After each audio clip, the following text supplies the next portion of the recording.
for anyone that's watching the stream, you get to hear all the pre-work. Let's see, we get this thing right. I need to get a new mic because this one is awful, but for now you guys will have to listen to it like this. Welcome to the first match of the ADMW. We have DevilsVendetta versus Biblofilter. And this is going to be an awesome match. I'm Coach Hit. I'm going to be your host. And let me just give these guys the go-ahead.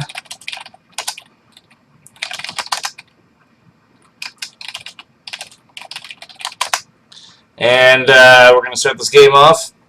And so the ADMW is basically the first Arcane Duels tournament we've ever run. We've worked with Schwengat with this Thunderdome, but you know, we are trying to do some fun stuff. So, because you know, honestly, we just had the release of the Academy set on Octagon, which is the Beastmaster versus Wizard, and so there hasn't been a tournament for that yet. So we just started one up, and Schwengat is a judge too. He's awesome. If you haven't seen the Thunderdome, check out the videos; they are so good. So anyway, back to this game. Looks like we have DevilsVendetta up here in the top left. He is going to be playing the Priest. And Biblofilter in the bottom right playing the Beastmaster. Looks like I don't know if he won initiative or not, but regardless, he goes first and he's playing the double mana flower, and he's ramping up that mana. This is usually indicative that he's not going to do a rush strategy, and it's he's probably going for either a mid or late game strategy here. So I'd be very interested to see what we get. And up on the top left here, DevilsVendetta playing out the Assyrian Cleric, and this is actually a really good strategy if you want to do a temple build, or if you want to do a rush build, because you have a creature, so it helps that out, but it also helps your temple out, get that extra mana, so you don't lose out. And if they choose to rush you, like the Jok'Tari can be, you have an extra creature just to kind of support you a little bit. And you know, that one die in a rush situation can help. Looks like that's going to be another round. I really like this play for the Priest. I think this play is is one of the safe ways to go about it. And you know, I for a while was doing Temple Harmonize and then 2 Clerics round 2 and a Mana Crystal. But you know, while it is very good and heals help support you, I think this is a more solid play because you don't really lose that much mana compared to the other play. And it looks like, yeah, we are moving through this very quick. It looks like both players really know what they're doing, already in deployment phase. Of course, there is no deployment happening. And I find it interesting someone chose the Infernal background. I think it's pretty fun, especially since they're both, you know, not Hell Mages. And it looks like quick cast phase, DevilsVendetta is going to play that temple. This is very interesting. I'm curious, actually, if he got initiative, if he won initiative or not, because I would have chosen myself to go first, because that would have been one of those things where you'd want to wait to cast the temple because you're not sure what he's going to do. Although, seeing 2 mana flowers out, pretty solid. I don't think he'll have any problems. I don't think he would have any problems regardless, because it's a pretty telltale sign of what Biblow's trying to do. Alright, and let's see, the Jok'Tari Beastmaster at 20 mana. That is a lot of mana. And he's going to enchant Biblow here. Alright, that could be a lot of things. It could be as simple as an Enfeeble, it could be a Mage bane. It's probably a curse. And the gloves. You know, this is a solid play that Biblow's doing. One, it helps against, you know, the Wall of Thorns stuff, but I think it is a solid idea because it's such little mana.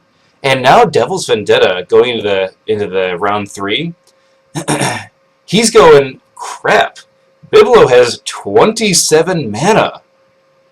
And all I see are 2 mana flowers and a leather gloves. I don't know what the hell he's going to be doing. And I think it's really interesting to to Devil to see what he's going to do here, because basically he's looking at 14 mana and 2 on the Temple of Asura, and I think he's going to be going, ooh, do I get a creature out that could protect me next round, or do I try to play defensively? Because if he plays like a Guardian Angel, I don't think he'll have the mana to cast Defend, if I remember right. Because I think this is what a Guardian Angel is, 13 mana, I think. Regardless, it's one of those things where, like, he doesn't have an Interceptor. Oh no, it's 12 mana. So he could theoretically, I guess, cast the Guardian Angel out of this, and then cast a Defend on it, and then enfeeble maybe his ass down here, and have it protected. Ugh! That's kind of all your mana just as a contingency play, though. And I mean, if he gets a Guardian Angel out, regardless, it's just good, because it's very defensive, and right now it looks as though Biblow is playing on the offensive. Like, it really does look like that Biblow wants to do something aggressive, and I'm guessing it's going to be either a big creature this round, or it's going to be a lot of attack spells. And this could be a simple... I mean, this could be a simple Mark for Death, and he's just trying to go for broke. I mean, it could be a Poison Blood. I don't know. I'm not really sure what he's thinking. A Poison Blood will be really good against Devil's Vendetta because, obviously, as the priest is going to heal a lot, and if you already have the counter there, solid.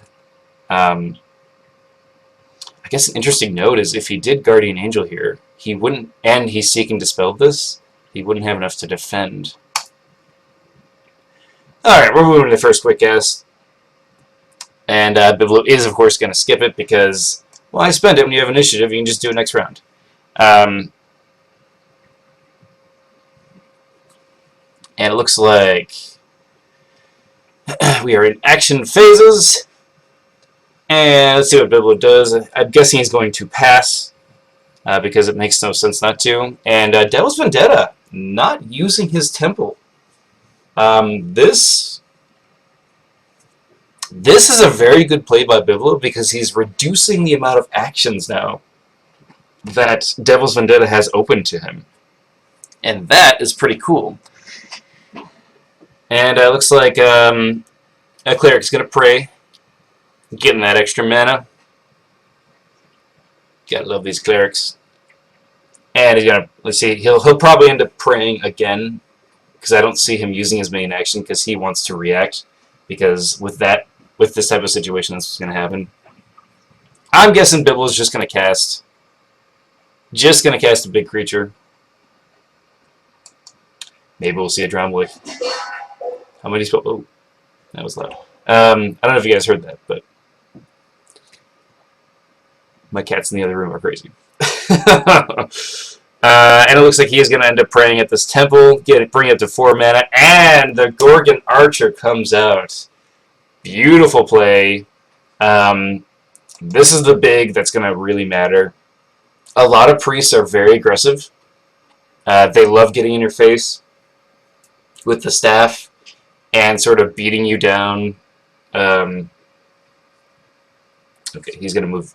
And so in response, Devil moves down 1. Because now he's just out of range of the Gorgon. Pretty solid. The best way to counter the Gorgon is just get out of the way. It's kind of like a Wizard's Tower. If you can't get hit by it, you're fine. And of course the challenge is, when you're someone like Biblow, to go, I need to put this in a position that it can shoot you. And a Harmonize getting revealed, and a Mage Bane in response. Okay, so that is going to basically do a damage. Mage Bane, deceptive little curse. You know, you spend 5 mana for it, and even if you get... I mean, theoretically, even if you get 1 damage, it's going to be worth it, because they're going to say... well, I have to spend 5 to get rid of it, or I can take more damage. I've seen Mage Bane do, you know, 6, 7 damage in a game, and it's just like, it kills. Alright guys, moving on to round 4. This is a really interesting board here. Basically, Devil's Vendetta, he is set up to win the long game right now, and Biblow he is lined up to, in this round and the next round, it looks like, to have a ton of power.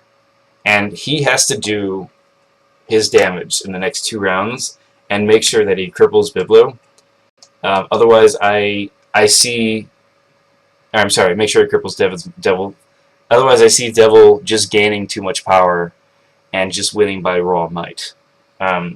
So these next few rounds are going to be really important, I think, for Biblow to go, alright, let me react to you. Theoretically, Biblow could just put down a layer, I guess, and he could go down that route.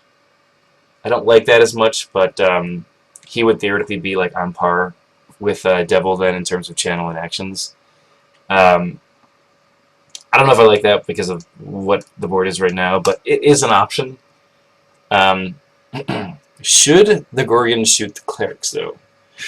And so the problem is, you either force pull him down, or force push him, I should say, or I guess you could make him fast, but then you can't shoot because it's a full action. And you really want to be getting these shots off.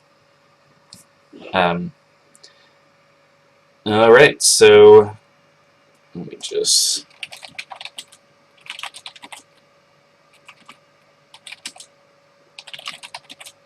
get you...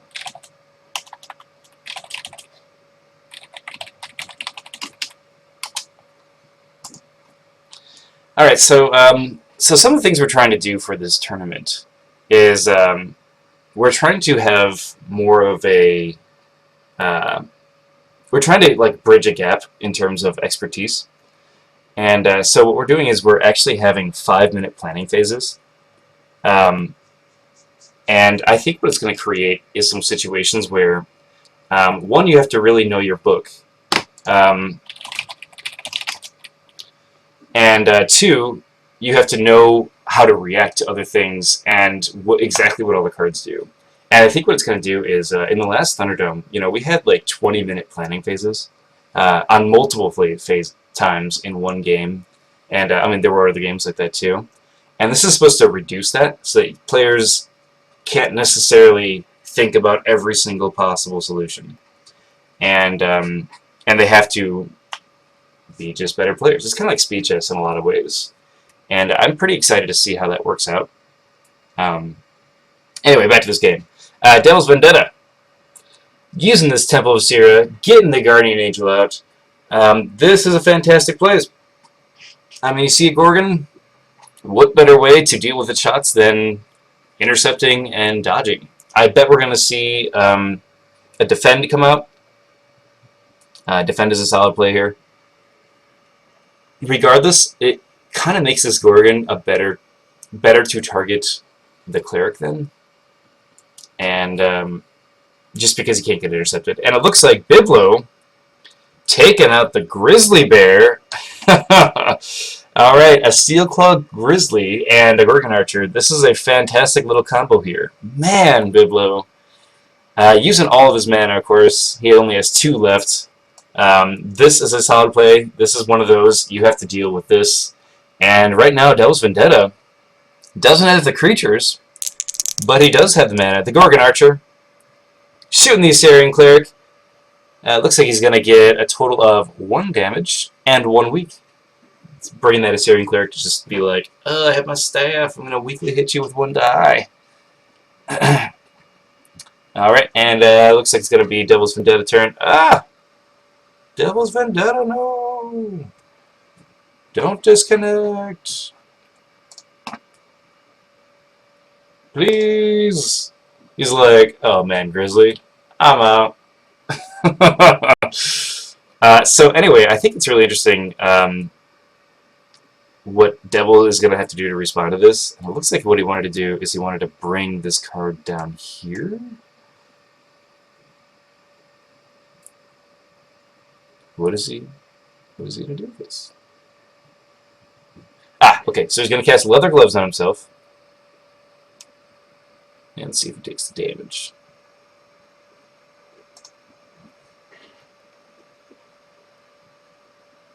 Let's see. Nope.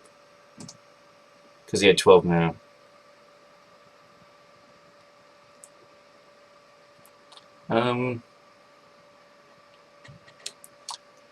Okay.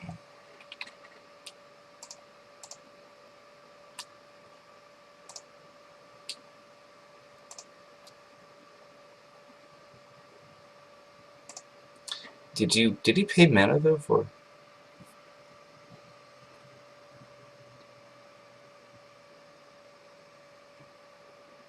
Yeah, it froze as he was casting this card, so I think.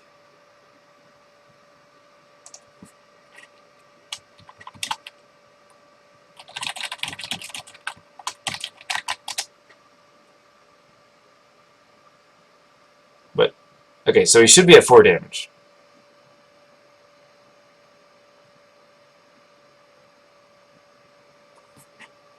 Hmm.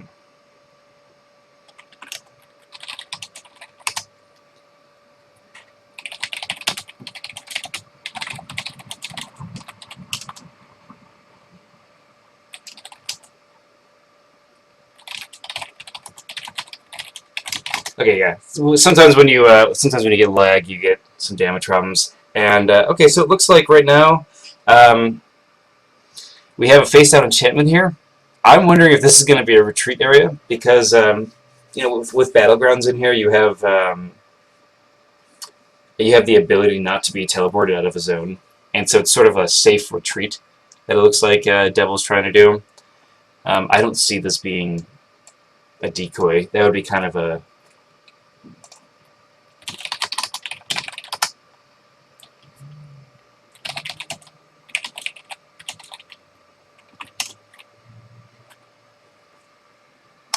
I don't see this being a big issue. And, okay, so, I mean, he cast the Leather Gloves. This is a solid choice. And, I think getting 1 armor is a solid little thing. And it looks like, well, we missed this. Biblocast Enchantress Rain himself. We're probably going to see things like maybe a Cheetah Speed on the Seal Claw Grizzly. Because, you know, you're paying for a card, basically, to move 2 and get that 5 dice attack. Pretty solid. How many mana crystals do I have on the table at the moment? Oh my.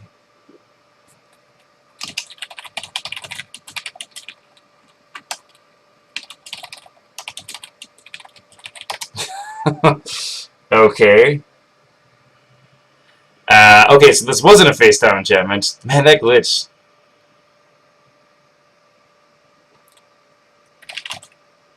That glitch. Okay, so, I mean, anyway, with Cheetah Speed, you're basically paying 5 mana to get a 5 dice piercing 1 attack. And if that kills one of these guys, it's nice. Okay, so we cast another Mana Crystal. That makes a lot more sense than an Astral Anchor, because, you know, getting that extra channel is really going to be... I mean, he's looking at a solid mana investment here. And as Biblow, I'd be sweating it, because his timing window is... While it was widened a little bit because of the Mana Crystal cast, it also means that it's going to hit much harder when that window closes. And he needs to get these guys in a position. And, you know, he kind of got an unfortunate roll against the Caesarean Cleric, only rolling 2 damage and 4 dice. We'll see if it makes up for it. Really, he just needs to kill these clerics, and that's basically a mana a turn. Gone. I said this for a long time. Caesarean Cleric. They're probably my favorite creature. Definitely my favorite cleric. Because the other clerics are, eh. And I love the Assyrian Cleric so much. His ability to heal just keeps you alive in so many situations. And his little 2 dice attack, while it doesn't seem like a lot, it's those crits. And, you know, if you get lucky, if you don't, usually they just sit there and nobody wants to kill them because they're kind of a waste of time to kill. Like, 1 armor, 6 health for 5 mana is not a lot of mana investment for that health. Looks like we're moving on to deployment. Devil's going to be skipping deployment. That's interesting because he has 15 mana. So that means that he's going to be using this round to set up, I think. Devil's playing a great game here. Biblow is as well. I really like how this is going to clash. This is going to just be a powerhouse. And I think what we're going to see here is basically a moving bubble of power. And wherever that bubble goes, it's just going to obliterate everything. And I think Devil is going to have to use moving actions. Another enchantment. Nice. Yeah, but Devil's going to have to use moving actions to his advantage, because otherwise he's just going to get the hurt on. And it looks like the Cleric is going to pray, bring this temple up to 5 mana. By the way, I apologize if my voice is a little weird. I have a small cold. Not fun. But that won't stop me from commentating.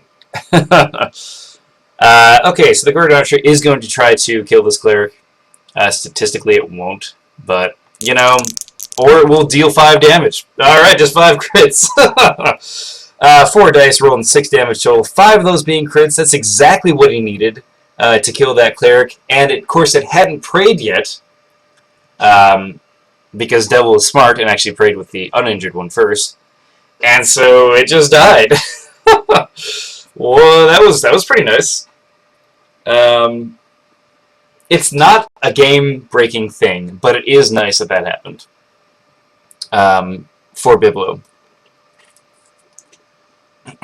And you know, I wonder if I'm not sure if these guys have played before, because I'm pretty sure DevilsVendetta is part of the Charlotte Mage Warriors group, and I'm pretty sure Biblow went down and actually played in one of their tournaments, which I think is pretty cool. And I wonder if these guys have actually played before. And the Steel Claw not doing a cheat of speed, instead just double moving. Alright, that was a solid little thing. So basically this Cleric is either not going to pray and get that mana, or he's going to, and because he wants to move out of the way, and therefore the Grizzly goes and does 5 dice piercing 1 or 7 dice. Maybe that's a bear strength on him. Or he's just going to pray and then he just dies.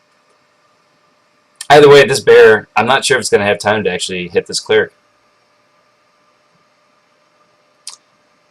Okay. I'm not sure he's going to have time to hit this Cleric, because what's going on right now is this Priest is getting set up to basically go into, it looks like melee. Looks like he just wants to do the beatdown. And looks like DevilsVendetta is going to be casting 2 spells, an enchantment and a Battleforge. I was waiting to talk about this. Okay, so we cast a Battleforge in the middle of the game. This is really interesting, because it looks like what he's going into is Phase 2. And this is actually going to allow Biblofilter to widen that timing window I was talking about. I'm really curious to see what he's going to do with this Battleforge, because he's looking at a ton of mana right now. He has 16 mana on him and 7 mana on this temple. It is very tough to run the Temple of Asira and the Battleforge and not do swarms. So I am really curious to see, are we just going to see leather come out of this? Promos are allowed, so we do have like leather belt and stuff. Are we going to see a weapon come out of this?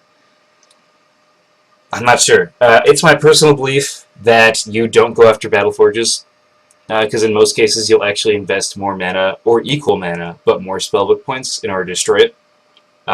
In my personal opinion, how you deal with a Battleforge is you just dissolve the equipment that is a problem to you.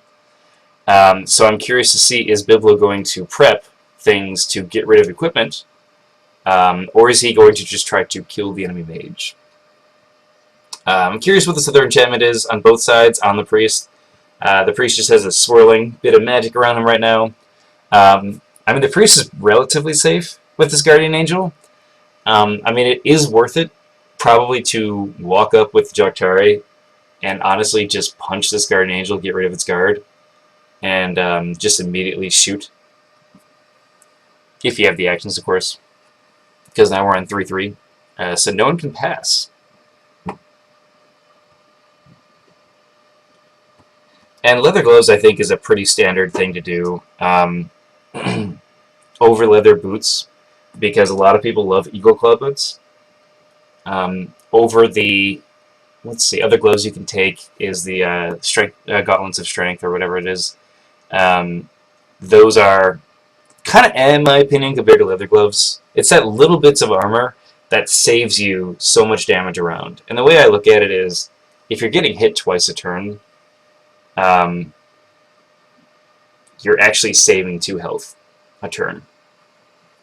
I'm curious to see if we're going to see the Iron Vine come up, because, in my opinion, the Iron Vine is going to be better than the Regrowth Belt, just because with the Iron Vine, you regenerate 1 versus 2 from the Regrowth Belt, but you have 1 armor.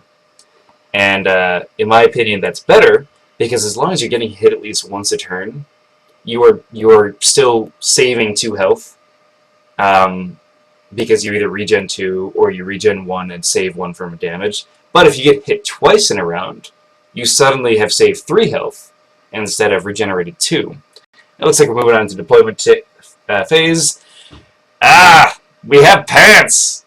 Mages are wearing pants now. The leather shows. Gotta love this. It came out of the new Academy set, and that's why I'm excited to see it in a tournament. This is just awesome. It's the only pants in the game, and it just gives you armor. And it looks like Devil is going to be playing Guardian Angel, and he is also spending the mana to make it a Holy Avenger. Oh man. Are we going to see a house strategy here? I always imagined that Guardian Angels are like on a big sports team, and they just are like flying in, like, I don't know why, but they just seem like they have like a uniform for that sort of thing. Okay, so we're moving on to the creature actions now that we've diverted from that. 2 Guardian Angels, by the way, solid play. Biblow is going to have to deal with these angels, otherwise he will never be able to hit this priest. Looks like the quick gas is going to get played. Let's see what he's going to do with it. Oh, he's going to use an attack spell? Yep, and the acid ball comes out. So he wants to line up his bear to just take out this temple. And doesn't get any damage, that's unfortunate, but you know, you play the acid ball for the 2 corrode, which he barely gets. Rolling a 5 on that. Temple of Azera, probably one of the easiest spawn points that cast creatures anyway. Creature spawn points to kill in the game. And the Grizzly is going to move down, and he is going to attack it. Are we going to see the Bear Strength come out? I don't know if I agree with this play. I just, going after the Temple. Well, I mean, he rolls 5 dice, and he gets, looks like 7 damage out of that, so he's going to get a total of 6 on this. Oh, no, because he has Piercing 1, so he gets... Man, okay, so he dealt a ton of damage to that. Getting 7 damage total on this Temple. Okay, so he spent a Bear action and an Acid Ball. And I guess it's going to reduce... Well, it has a Harmonize on it. So that's actually going to be pretty effective towards getting rid of that. I'm not sure how many more creatures Devil has in his book. I'm actually really curious to see that. The priest casting another temple to hand a Bibshaw. This is easily just an amazing temple. Even if you're like a dark mage, I would consider this because it is so good. Like, it's the versatility. Just as long as you remember to use it, you're good. And as we're seeing, this Mage Bane has already put 7 damage on Devil. That is really good. This Mage Bane is really painful. And it looks like a Dire Wolf coming out. Oh, beautiful. Okay. It looks like Biblow is really favoring the higher level creatures. And this is actually really interesting because Guardian Angel is perfect to deal with high level creatures. Not to say it's going to win against it, but the ability to dodge and just counterattack is just good.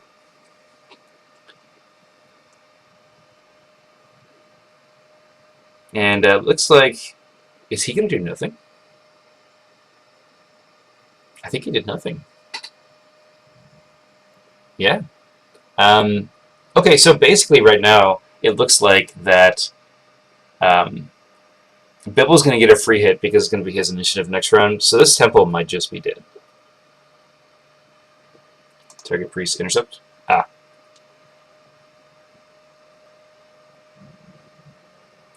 Okay, so he's going to intercept it. You always want to ask if they're going to intercept or not, because it's not mandatory. So actually, if you shoot a guardian creature, and it looks like the guardian angel is going to get a defense, and it's going to succeed. So if you shoot a creature that's guarding because it has intercept, it doesn't actually remove the guard. So you always have to ask, hey, do you want to intercept this? And if they say yes, then it gets rid of the guard.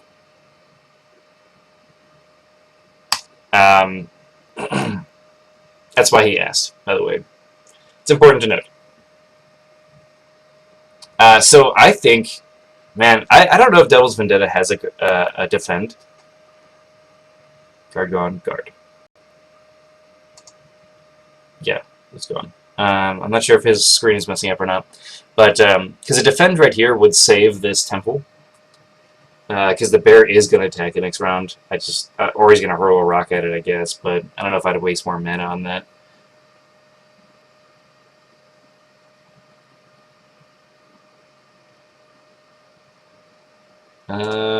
He should be at 7 damage. Oh, he used the temple to heal.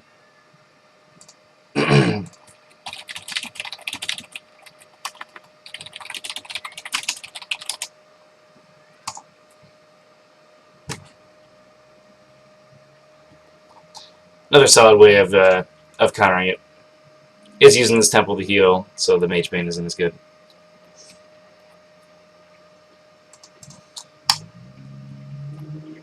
Alright, and we're moving on to the next round. This game. Okay, so the one thing about these Guardian Angels is they can't actually do damage. And one of the things that players like House has done in the past is they've gone, okay, if I do Lion Savagery, Bear Strength, suddenly I have a very defensive creature, but I can also dish out a ton of damage. And he's done things like enchantment transfusion and stuff, and I'm curious if that's what we're going to see. Because right now, he has the ability to survive, but he doesn't have the ability to do damage back. So ultimately, he's going to lose because you'll survive a while, but Chance is going to just say, I've got all this damage coming at you. So you'll eventually get through. So I think what we're going to see here is Devil's Vendetta pretty much shift gears and try to go very offensive. Because I think if he tries to play defensive anymore, he's not going to survive that long. And casting this Battleforge, I think, was really brave. I'm really curious to see if it works out for him. Because it just seems like it was right in the middle of when all the action was about to hit. It should be a fun thing to see. Okay, so none of the Guardian Angels are guarding, and it is Biblow's initiative. So that means he gets a chance to have a crack at something before something else guards. So I'm curious to see if Devil is going to cast Defend during the quick cast to just guard one of these points. We're at that point right now where Devil can't necessarily defend his priest against all the onslaught. And if this Direwolf gets in and manages to do a bleed, that is going to be devastating to his mage. I wouldn't be against Biblow casting in Akira's favor on this Direwolf. That seems like a pretty good play. Because, he's dealing 5 dice because of the Bloodthirsty 2. But at the same time, I think the bleed is really where it's going to be at here. I'm also curious to see what this other enchantment is on the priest. This temple's probably going to go down this round, and we're in deployment, so looks like we're going to have leather boots. This is a solid thing to do, especially if you have a Battleforge. Just gather the leather, gather the armor. 3 armor is very intimidating. Okay, so we have the Messenger of Bimshala, a promo card. I love this card. And it looks like he's going to heal 4 dice onto him. Let's see if this Poison Blood... it is a Poison Blood! Haha! Beautiful. Okay, so basically, the Messenger of Bimshala, the reason why I love this creature is because it heals 4 dice while you summon it. It's perfect for the temple. It's perfect for staying alive. I would use it. You should use it too. And of course, he forced the reveal on the poison blood, so now Devil does know that, and he still gets this creature out of it. You know, it cost him a bunch of mana, but he had a ton of mana on this temple anyway. I don't think it was the biggest loss they didn't get the heal, but you know. And it looks like Biblow is going to target him, and it looks like he's going to enchant him again. So this gives Devil a chance so that bear can't just kill this temple immediately. Mystery of Imshala, by the way, it's flying, Aegis 1. And it only does 2 dice, but it's also a cleric. So the fact that it can pray to the temple is pretty cool. And it looks like Biblow tried to curse him. Oh, he tried to decoy him, and then there was a nullify on it. Beautiful play. I don't believe you actually get... the 2 mana, though. Oh, no, because you were discarded. Yeah, okay. Let's see here. Because I don't know if you actually get that. Because you never actually reveal it. But when it's destroyed, I guess, you know, whatever. I'll actually have to look into that, because I'm pretty sure when you reveal it and destroy it, that's when you get it. But if the spell gets destroyed in general, you get it. Because you don't reveal it during Seeking the Spell. I'm pretty sure you get the 2 mana.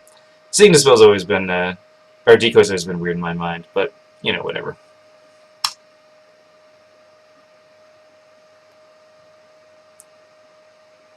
Alright, so we're moving on to creature actions. I'm pretty sure you get the 2 mana. I'm just sort of, saying my thoughts here. And it looks like the bear is going to be hitting this temple. Let's see if he takes it out.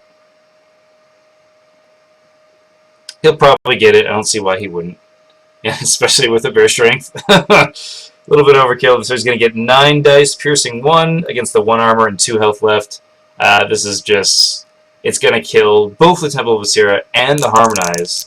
And rolling 12 damage. Alright then. So basically, that is 5 spellbook points that he just destroyed on the field. That's a big deal. Not to mention a bunch of mana investment.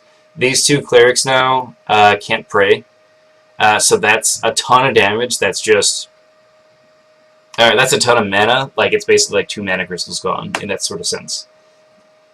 And what do you do with the Temple destroyed? You just go for broke. You hope for those crits. And the cleric always gets crits. Boom! Getting 2 crits right there. Go Assyrian cleric. That's one of the things is, yeah, you only roll 2 dice. I was saying this earlier. You only roll 2 dice, but if you get those crits, it is so worth it. Because they look at that and they go, really? Do I have to deal with this guy? Because it feels like that 3 armor is just always going to be, you know, prevailing. But, nope. And the Direwolf coming in! With that Bloodthirsty +2, he gets 5 dice totals, and he gets a 7-up bleed. Rolling 7 damage! Of course, there is 3 armor, so he's going to deal 5 damage on those crits, and he does bleed the priest. Wow! That was amazing going into that. Wonderful play. Not sure if he should have moved with that cleric or guarded with the guardian angel. Regardless, that's how it rolls sometimes. He's going to take a damage because of Mage bane. It looks like DevilsVendetta is going to use his quick cast, and he's going to target the priest. This priest is going to try to kill this direwolf. That's what it looks like is going to happen. And yep, there's bear strength, so he's going to get 7 dice, piercing 1 against this direwolf. I'm not sure. He could use it against the bear. Okay, so he is going to go after the direwolf. It is easier to kill. It's a good choice. I mean, he got that bleed. That could already be worth it in itself. Because bleed takes so much time to get rid of. And let's see, the guardian angel rolling 4 critical on 7 dice. You know, he gets below average, but it's still within that okay range. It's unfortunate because Biblow's rolling well, but I don't think it's necessarily influencing the game so much yet. We'll see how it works out later. But, man, that was a good play. That direwolf taking 4 damage. And, you know, direwolves die pretty quickly. And it looks like this Gorgon Archer going in. He is going to shoot, getting 1 weak and 1 damage as well. That is painful. Now he has 2 different things to have to deal with. This is not easy. That bleed is just going to go away probably when he heals with the Bimshala, but it's still an extra damage. And Hand of Bimshala is one of those things that you have to always remember to use. I hope Devil remembers. Yep, there it is. Let's see if he removes the bleed. Okay, he's not going to remove the bleed. I'm pretty sure you don't have to. If I remember right. I'm just going to look this up really quick. You may remove one bleed condition for each point of healing you cancel. So, yes, and he has poison blood, of course. So, that's actually really interesting. You don't have to get rid of it.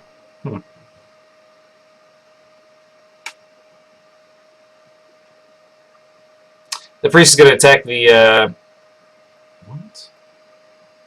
Oh yeah, priest is going to attack the wolf with purification, only rolling 1 die. Sorry, my head's a little wonky as I said, I have a little cold. It's fine. So he's going to deal 1 damage, and he has no mana, so he can't actually set him on fire. That is so sad, the day the priest can't use it. Of course, the Malekith's fire is the reason why the priest is so good, in my opinion. Paying 1 mana to deal a burn is extremely mana efficient. That's actually, if I remember why, the priest is only a 9-channel mage, because burn is worth like, it's 2 to 3 mana, I believe. And so getting it for only 1 mana while you're already doing damage, because the game revolves around doing damage, is really effective. Not getting that daze too, that's really unfortunate. And it looks like, that is brutal. So it looks like the Guardian Angel is Tanglevine, which means it can't intercept. And, man. Let's see if that bleed does automatic. Is the bleed automated? Because we just had an update, and I know they just did regenerate really well. But it looks like bleed. Yep, there it is. 1 damage added to the priest. Cool. And I think we have seen Biblow do a really interesting just build up to what we're at right now. Devil's not out of the game yet. He still has this Guardian Angel, even though it is a Holy Avenger, he could still guard with it to keep the priest alive. Not to mention he has these other 2 creatures here. This bear is about to go in and do some serious hurt. I could see this bear just destroying... honestly, I would go after the priest. I see Devil using his quick cast to maybe get rid of this Tanglevine using a teleport. I don't know if he wants to try to just manually kill the Tanglevine because it's extremely mana inefficient, and right now Devil's in this position where he's going to be taking a ton of damage because Biblow should really just go, okay, I'm in a good position, maybe I can just kill you here. Killing these Guardian Angels, or at least this one that's Tanglevine, wouldn't be a bad choice either.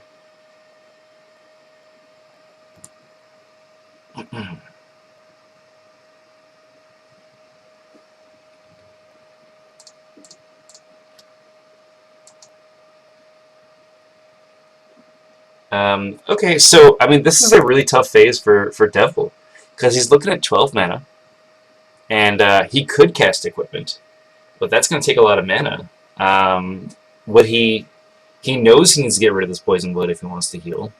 He knows he needs to get rid of this Bleed, otherwise it's going to keep hurting him. And, you know, the Rot isn't necessarily helping.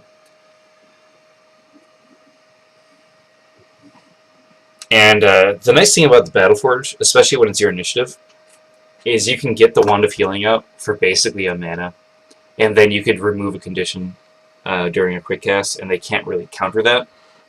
But I'm not sure if removing the condition is going to be what saves them.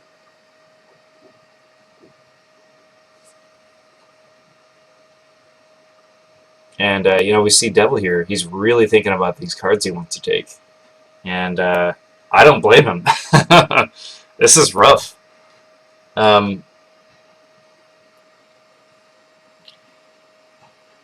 It's always unfortunate also, by the way, in the last run, when you use the Hand of Bimshala to heal, and then you forgot you had a Poison Blood, because then it's just gone. You can't use it to get that melee one you wanted. Honestly, this 3 armor is working for him. He has blocked damage with that. And, okay, so we're going to see a Mage wand come out. This is probably going to be a Dispel, I'm guessing. Or Purge Magic, but he can't cast that, so if he wants to actually get use out of it, I wouldn't recommend it. I'm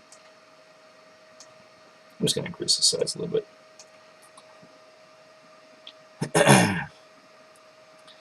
And now that we're going into quick cast phase, let's see if he uses it right away. Because if I were Bibble, I would be thinking Dissolve. Of course, I'm always thinking Dissolve. Hope you guys can see it much more clear now. Direwolf, 2 Guardian Angels, one of them Holy Avenger. Alright, let's see what happens here. So he's going to take a damage because of the Mage Bane, and he's not going to use his wand right away. Interesting. And he's going to enchant himself. Is this going to be another Nullify?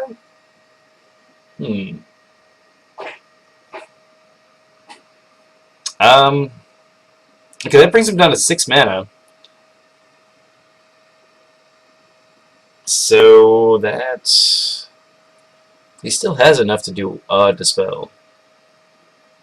Biblo is going to Dispel the Bear Strength. So Biblo casting Dispel on the Bear Strength on the Holy Avenger Guardian Angel. That was smart because basically that sort of incentivizes that Guardian Angel to guard more because it's not going to be dealing as much damage, and honestly that might save this Direwolf's life. I like that play a lot. I think it was safe, and honestly, a lot of this game is unraveling what the opponent's doing in terms of offensive might, and then crushing him with your own. Looks like the Cleric is going to move one. He's going to guard. Okay. This Cleric is going to get mauled, but if it saves a ton of damage, it's worth it. Interesting way to use your action, though. And that makes me wonder more what's on this Mage Wand. I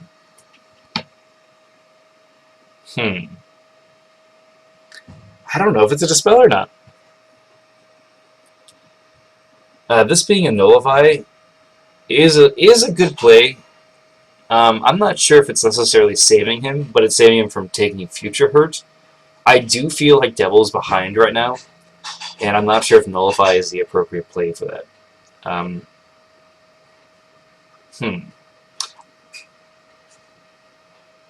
I feel like what's happening right now is Biblo sort of rattled Devil up, and he's sort of shaken his resolve in this game.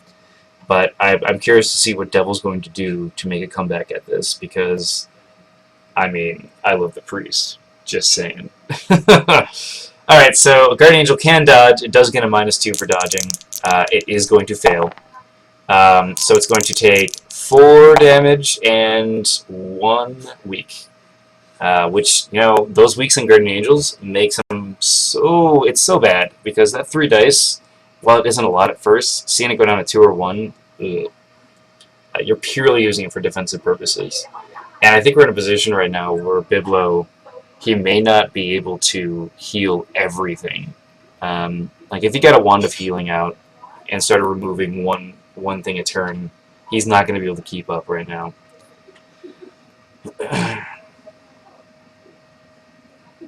I'm curious why the Gorgon... Oh, okay, the Gorgon shot the Guardian Angel because he wanted to make it harder to kill this Tanglevine.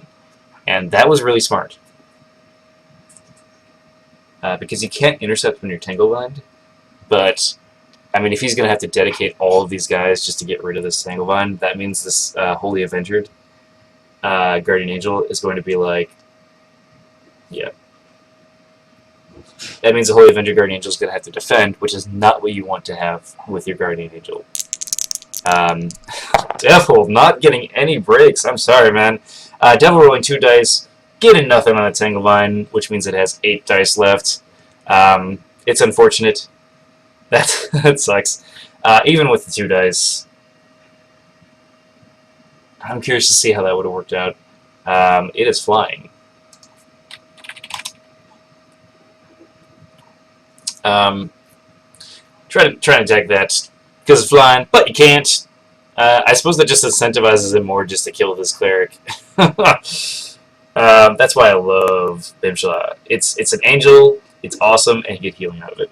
Anything that gives you 2 actions in one, healing in a creature in this case. Love it, love it, love it. And it looks like this Grizzly is going to go in, rolling 7 dice and getting 9 damage? Are you kidding me? He would have killed the cleric anyway, but doing that much damage... Dude, Biblow, you jerk. Okay, so this sort of puts him in a position where Devil's going to need a guard with this Guardian Angel, otherwise he's going to probably take another bleed. I don't think he's going to want to attack the Steel Claw. That doesn't seem efficient with your Holy Avenger. And I think what we're seeing here is that timing window I was talking about. He did a lot of stuff with that timing window, and now he is getting a major lead because of that. Biblow going in and guarding, that was a very appropriate response. He wants to use this Guardian Angel to attack. He needs to, because it is what he's going to have to come back in that game. That 5 dice, piercing 1, is so good, and if he could, like, I don't know, get lucky and kill this direwolf, that would be nice. For him. So now what we're seeing is Biblow has his Mage and his direwolf, and he's choosing which one he wants to attack with. Because if he gets rid of this guard with his Mage, that means that he can get another bleed on him. Oh. He's going to retreat.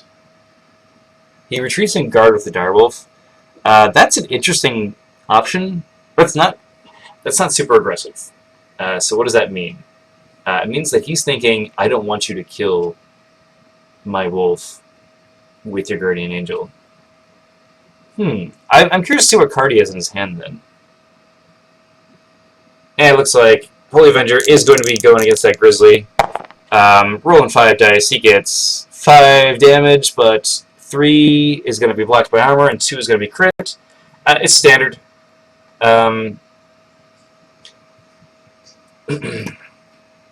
Little unfortunate, but it makes sense versus going against that direwolf. I don't know if I would have guarded too, because that's when the hurt happens.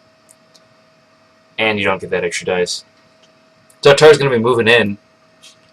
And enchanting the Steel Claw. Okay. This is probably some sort of Lion Savagery, maybe?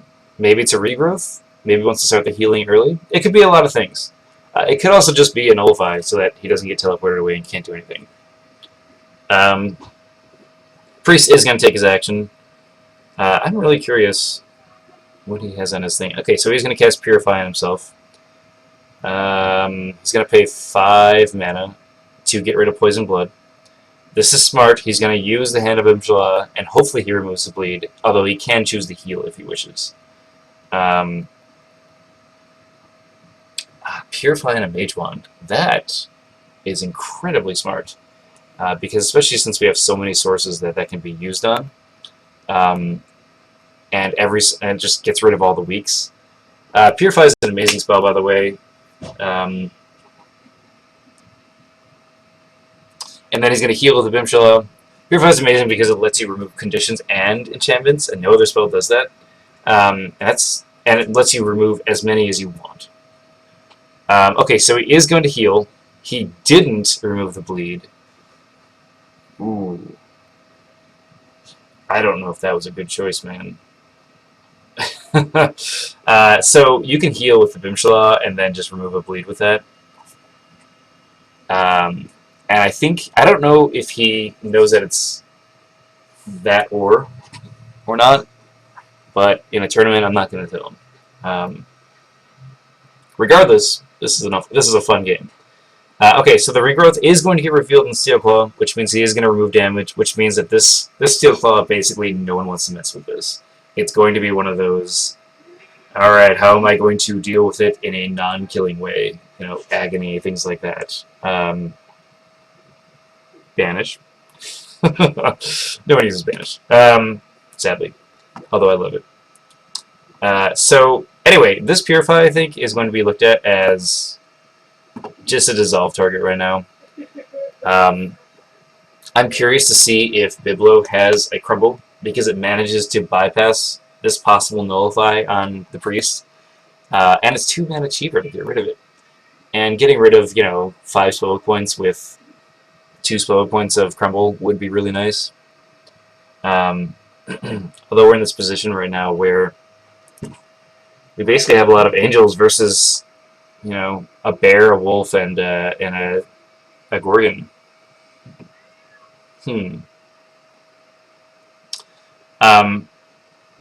This Tanglevine Guardian Angel is pretty much out right now. Unless we see a teleport come out, I don't see this Guardian Angel actually doing a lot for the rest of the game. This Bimshala, I think guarding is the right choice, because basically you're looking at it as just, I need to just pool up as much dice and defend against it. A part of me thinks that it should go aggressive and just try to kill the Direwolf with the Holy Avenger and the Bimshala, and that at least reduces some amount of damage, total attacks that Biblow can do. And all around, this Steel Claw has been a champion. He's taken out, what, 2 clerics and a temple? That's pretty good.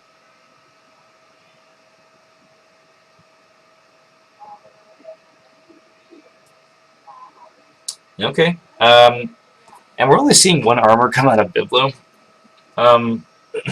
He hasn't felt very threatened, because, you know, there's an old phrase, the best defense is a good offense. And I think that's what Biblow, his strategy is going to be here. Ah, the Veteran's Belt. Beautiful. Okay, so this is definitely a moment that you need to start dissolving and crumbling. Because saving that 2 extra damage per round, it can add up. I don't think it would have mattered too much so far, just because the Steel Claw is typically rolling 3 normal and... No, actually, I'm sorry, the Direwolf. I think it will actually matter a lot, because we've been seeing like 2 damage and then 3 crits and stuff like that. Excuse me, just 1 second.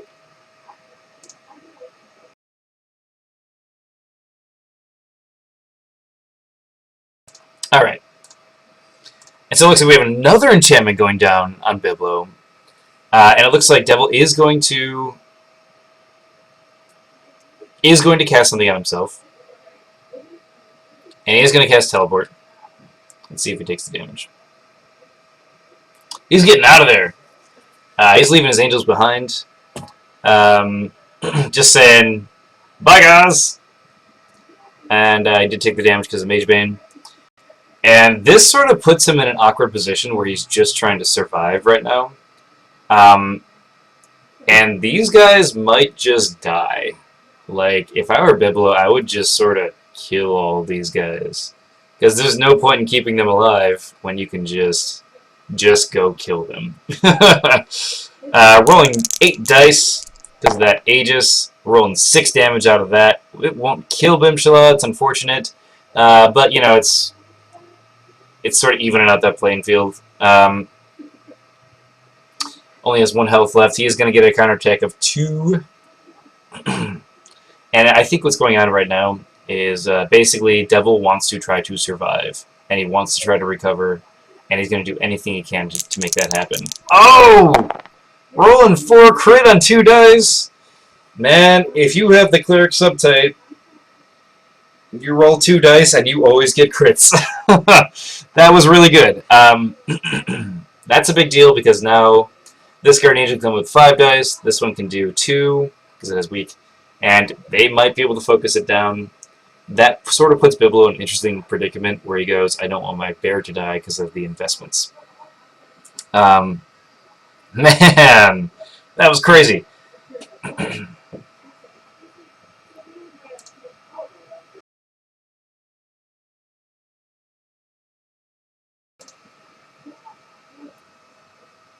Okay.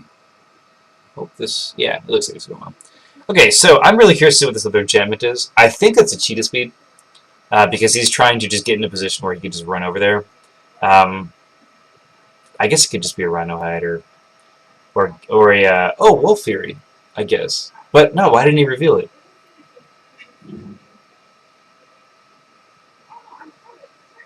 Oh, I didn't know he rolled 1 damage. No, that's more than I thought.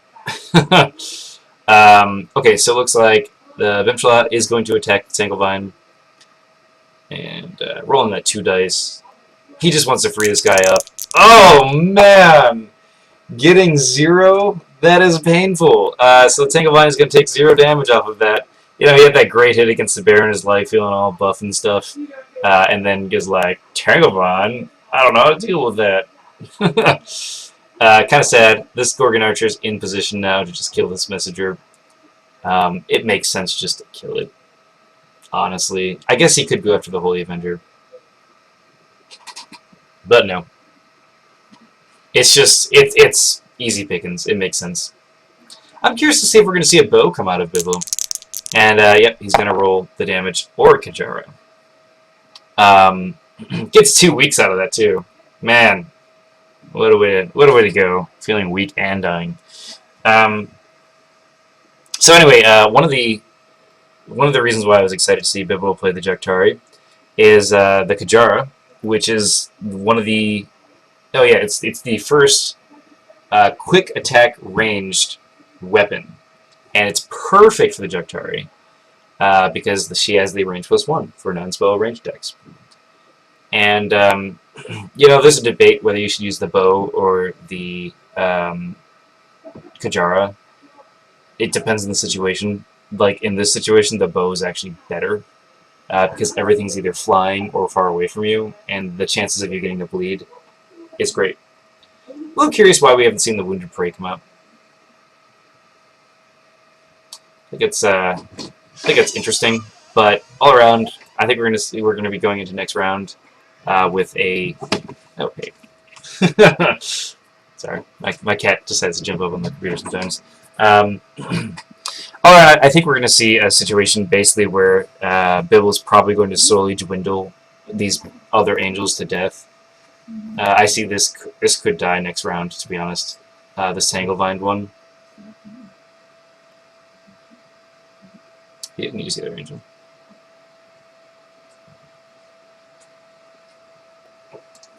Let's see here.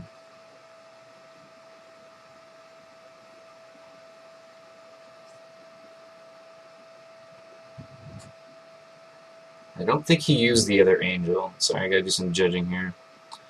I think...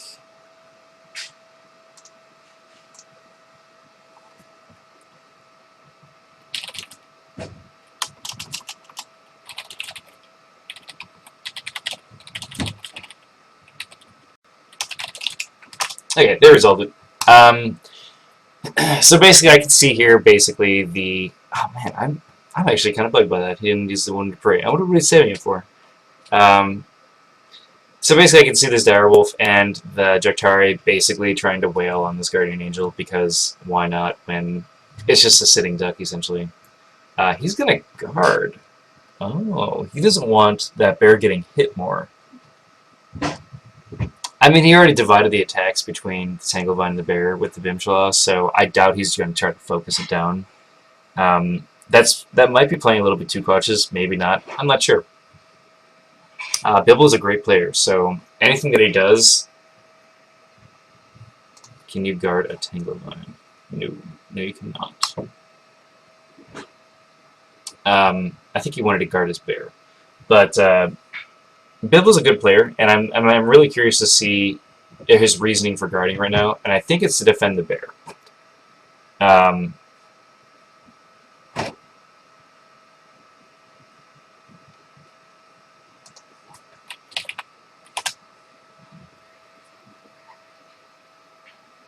Okay, I'm glad he asked. It looks like he didn't know that you can actually use that healing to get rid of the bleed.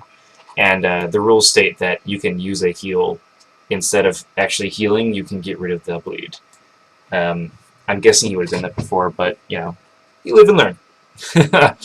So that Bimshala, or that Mage Bane, I should say.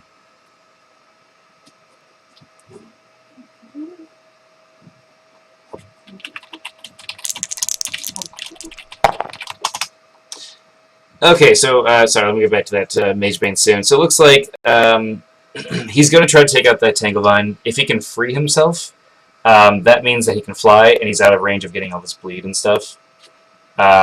He's going to roll 2 damage. Please deal. Please actually put dice down. There was no damage on it, was there? I didn't think there was damage, but Biblow said there was.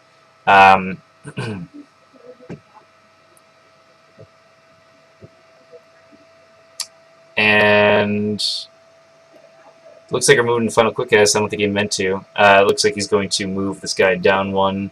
I'm guessing he's going to try to hit this angel. You might as well. He does 4 dice, 7 up bleed. That's pretty good against this angel that's basically defenseless. I'm sorry, he gets a defense.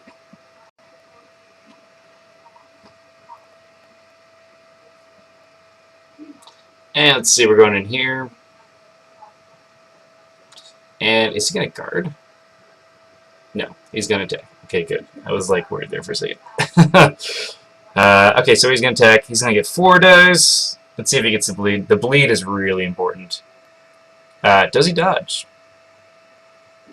He has a 10-up dodge right now, the Guardian Angel. Let's see if he can get lucky.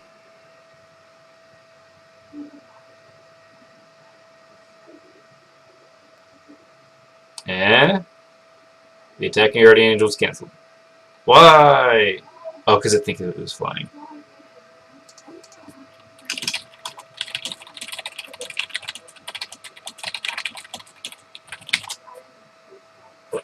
I think because he removed the Tanglevine, I thought it was flying.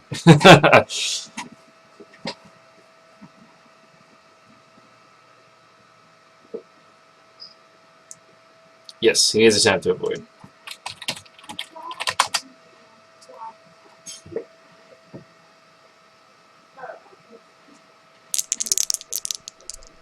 And he's gonna get the defense.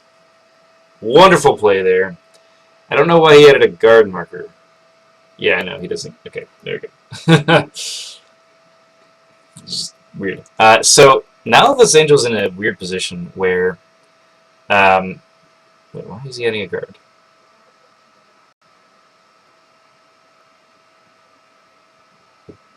What? Oh, okay, so he wanted a guard so he can actually target him.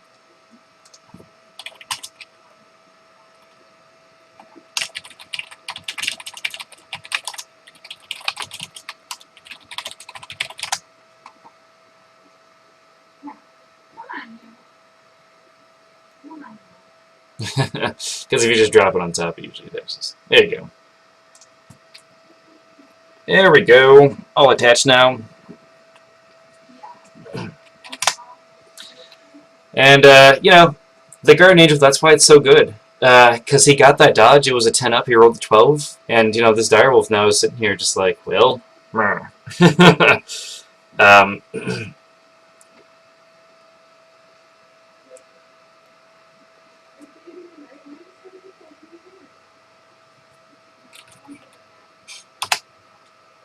pretty sure it's 2.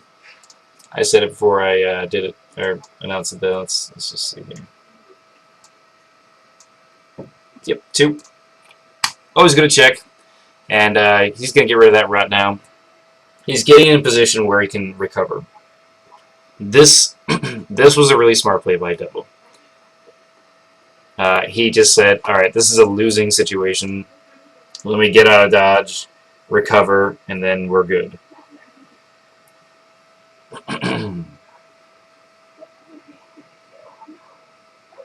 Did he remove the weak?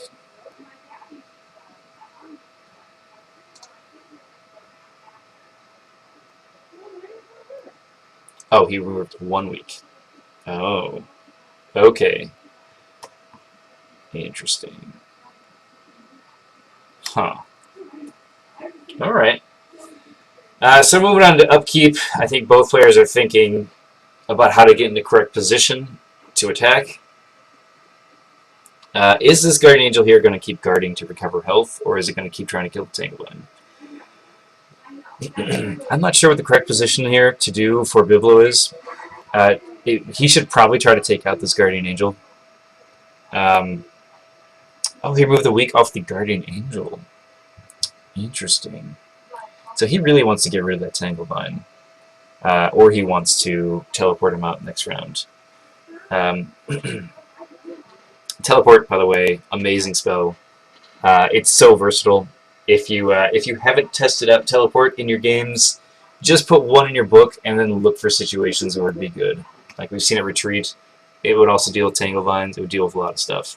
There's a reason why Astral Anger was made. Okay, so moving on. Let me just prompt these guys.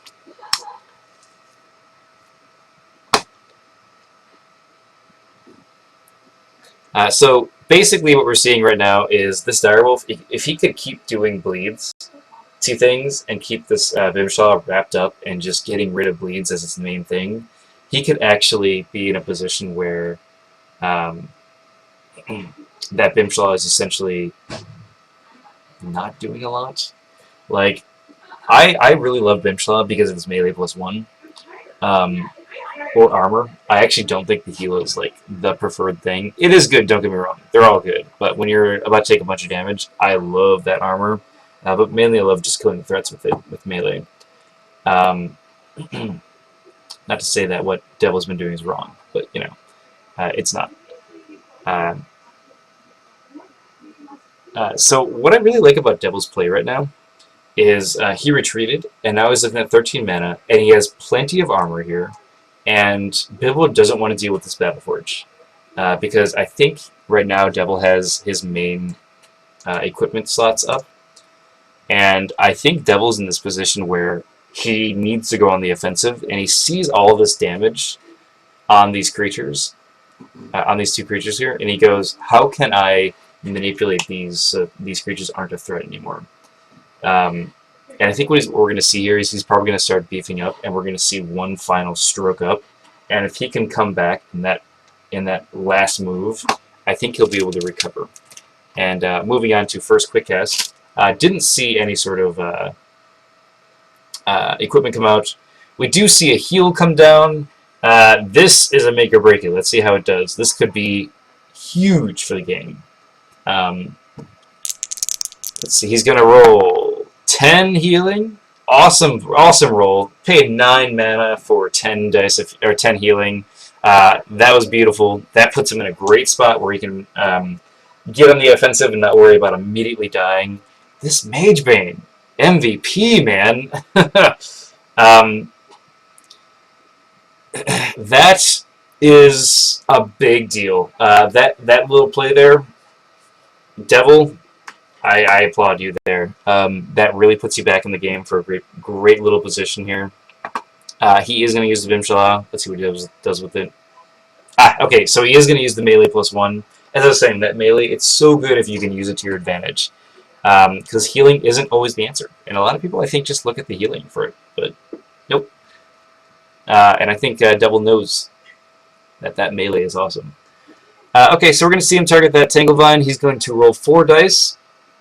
Tanglevine has 3 damage on it, I believe. Oh, wow! And he's going to get 6 damage. That is going to kill the Tanglevine. That means that this guy is flying again. And so he has recovered this angel. It's not dead. Wonderful. That is really useful. And now Devil can look at this angel as not a lost cause anymore. And I'm curious to see what Biblow does in retaliation.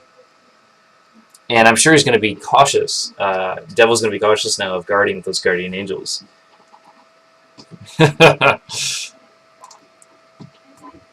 Heavens.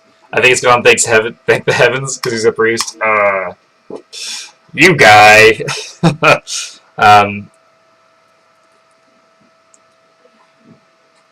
Okay, so Devil, I think, set this up right. He used Purify to get rid of the weak. He got the melee +1 because of Hembrim Schlaw, and he took care of that Tanglevine. And now this guy can only be hit by this Gorgon Archer. That is solid.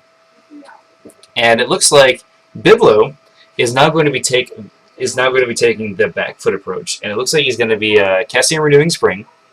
And he's just going to shore up his creatures, make sure they're not going to die. He's going to get 3 healing. Okay, that's pretty good on 3 dice. And this is a very smart play. He's saying, alright man, you want to try to recover and kill my creatures? I am going to, in retaliation, just make sure my creatures are alive and ready to hit you when it hurts. Because he still has this Gorgon Archer.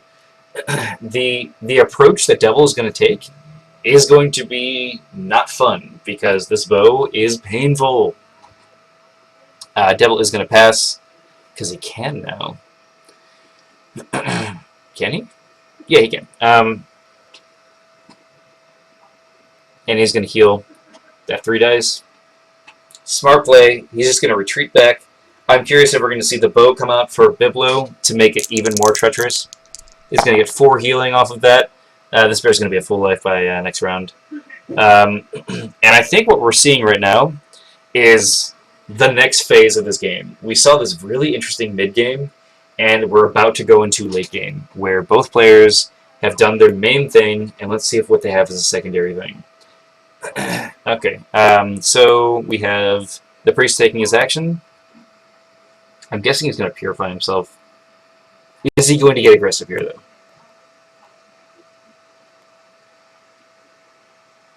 Oh, he's just going to do nothing? Okay, wait. I was like...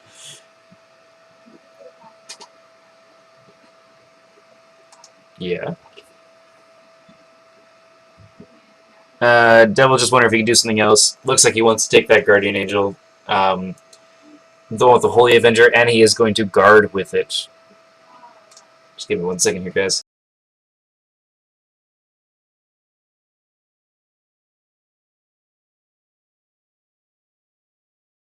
Alright, excuse me. Sometimes when you have a cold, you have to... sneeze a little bit. Alright, so it looks like Gordon is going to shoot this Guardian Angel, and the Guardian Angel is going to succeed! Yeah, by the way, that was gross. What? You didn't hear it. That Guardian Angel is a little champ, man. And this is why Guardian Angels are such good creatures. He's dodged bears, the dire wolf, 2 Gargan shots, I think. I don't know if he dodged a bear or not, but regardless, it was good. And it looks like he is going to purify himself. That gets rid of that weak. He's gearing himself up. This presents an interesting situation for Biblow. He has 19 mana. He can do so much. And looks like he's not going to do anything with his mage. And if I were Biblow, I'd be a little worried about kidnapping. Because I could see just a teleport ruining his day. But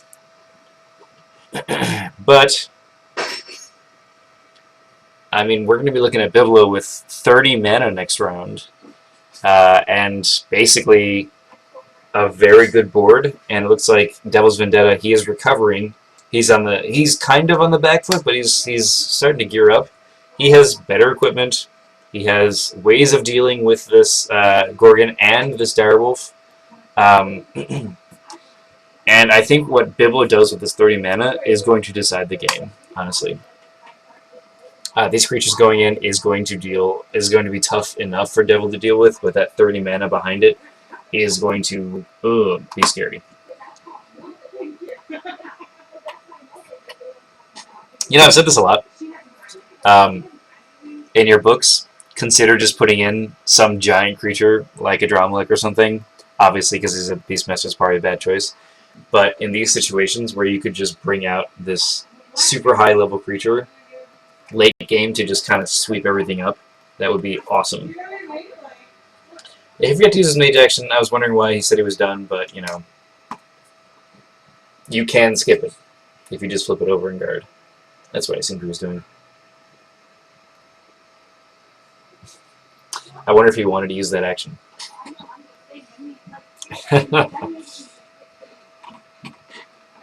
And of course, this is one of those things that's Devil's Vendetta's choice. As a judge, I wouldn't say you can use it or not. I am just going to say he guarded with it.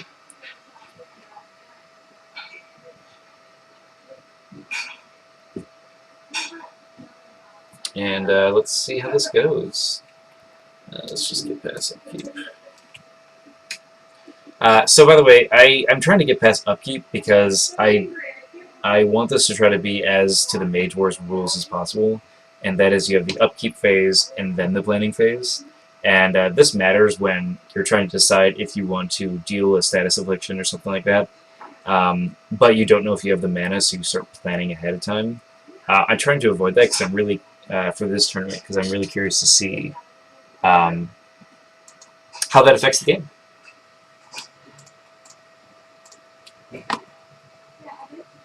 And of course, it's not going to matter in this game. It's definitely other games that will be a big deal, especially when Necromancers are played.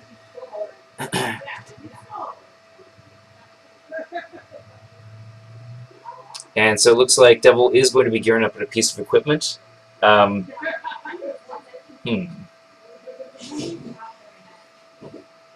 Is it going to be the staff? Is it going to be an elemental wand? I don't know. I could see it being some sort of weapon. I could also see it as a belt. Witchwood or regrowth belt, that would be a solid choice.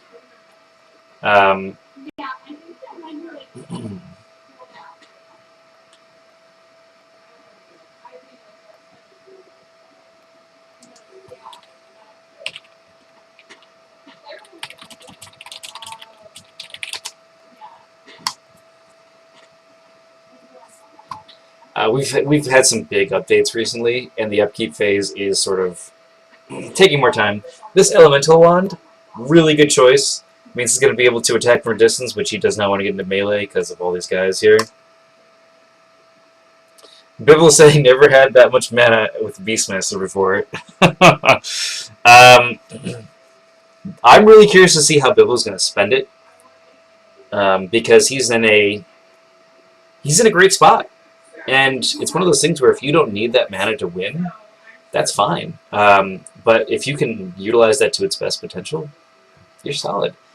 So I'm really curious to see what is going to be on this Elemental wand, because Hurl Rock is a good choice, but since he's a priest, it is possible that he's using Pillar. Looks like Biblofilter is going to enchant himself, just because getting that burns is a really good way of dealing with these high armor creatures here. Okay, so he's going to dispel Mage Bane. There it is. He does take a damage from that still. Okay.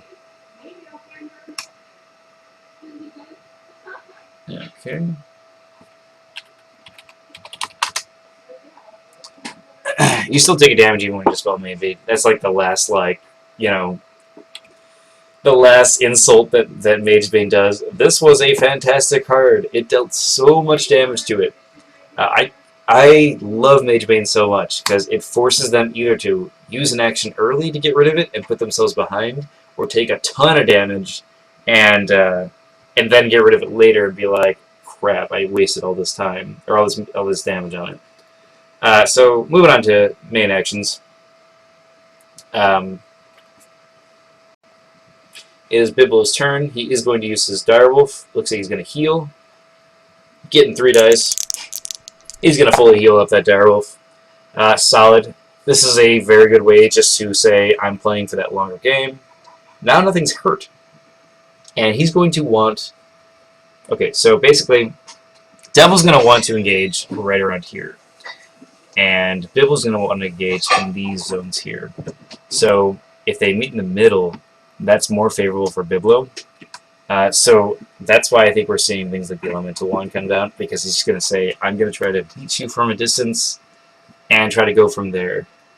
And I think what we might be seeing right now is just sort of like who wants to move in first and who's going to win because of that. And Steelclark Grizzly going in for that Battle Forge, dealing 6 damage? No way. One-shotting a Battle Forge is, of course, good. That puts Devil in a very interesting situation. I think he got most of his equipment out already, so I don't think he's going to be needing... he's going to be really needing it that much anymore. And Devil passing. He can't pass. He's not allowed to pass.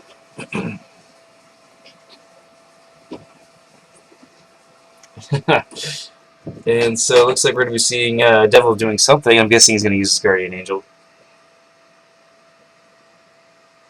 Man, that bear did a lot of damage. Go bear!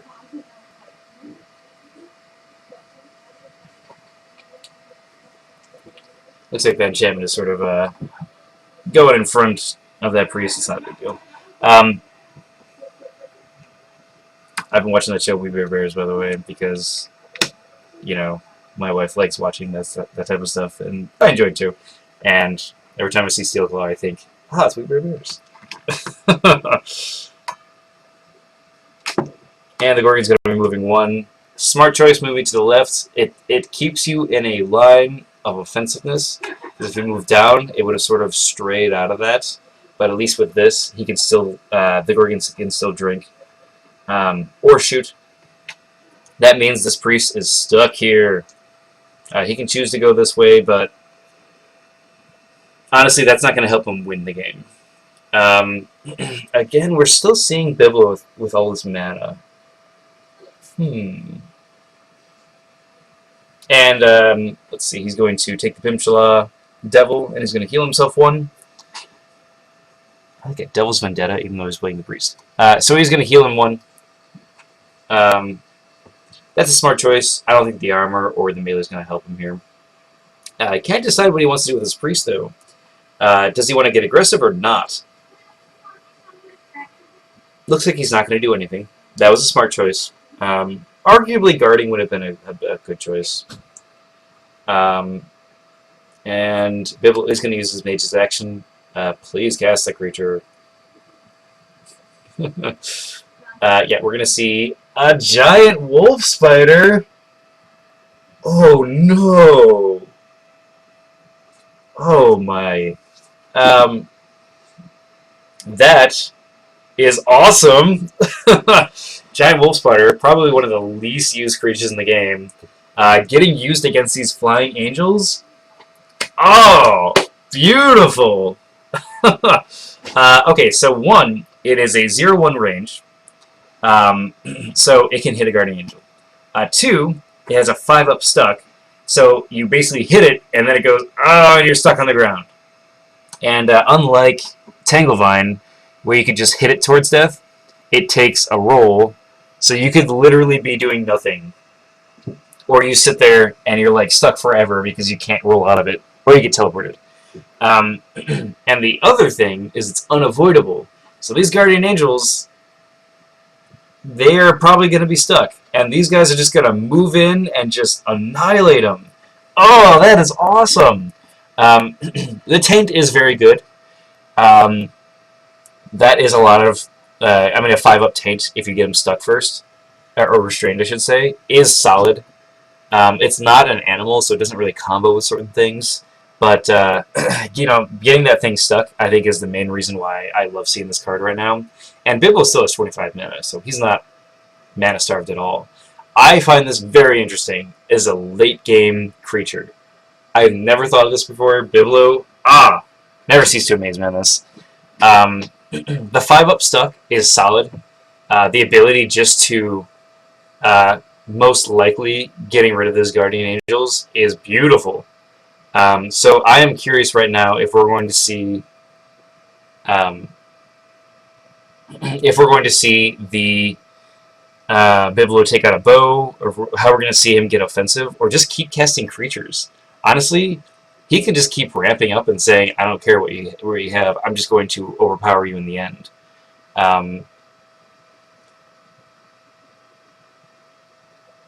I'm still kind of curious why we haven't seen this Wounded Prey get placed. It's not the biggest of deals, but, you know. And it looks like we're going to be moving into this round with a lot of new interesting things.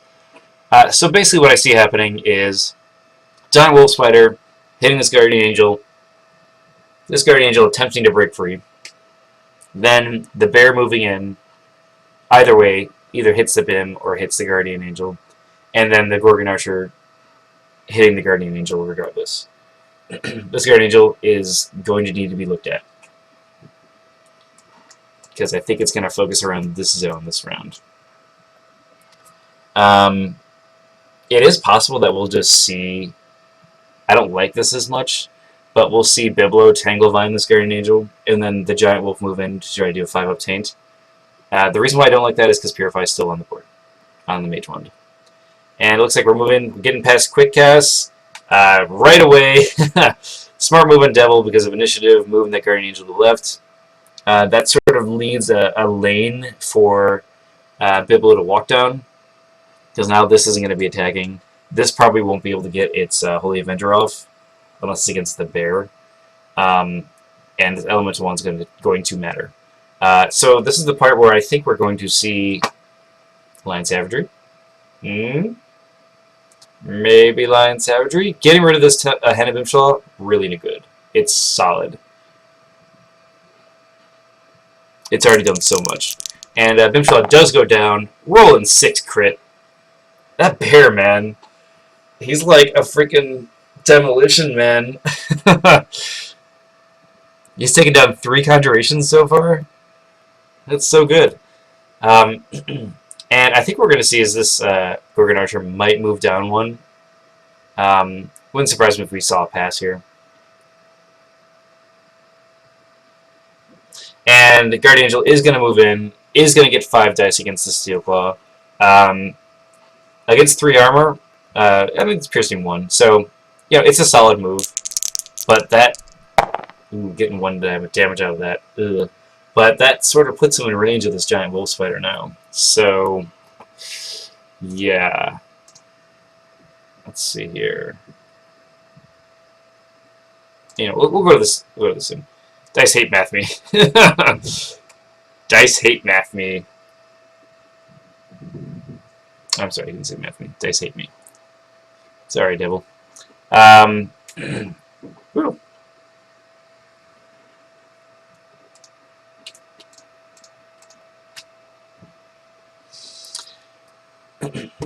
Yeah, I have taken some gold medicine today, so reading things is kind of weird.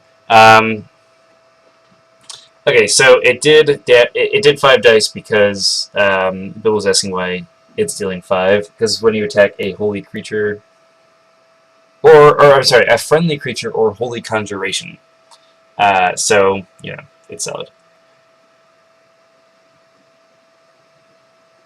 Okay, so basically what we're seeing here is the Steel Claw took out that Bimshaw, which was affecting this game a lot. It was probably just as effective as that Mage Bane was.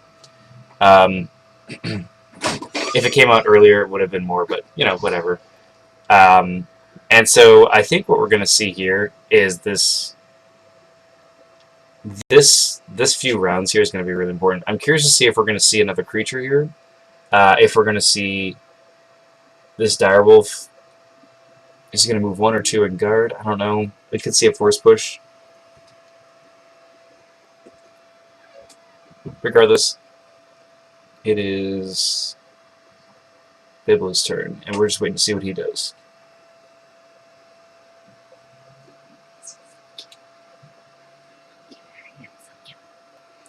Alright, and he's going to try to shoot the angel.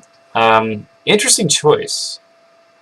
I personally would have Giant Wolf Spidered it first. I'm curious why he didn't. And the Guardian Angel is going to get his difference.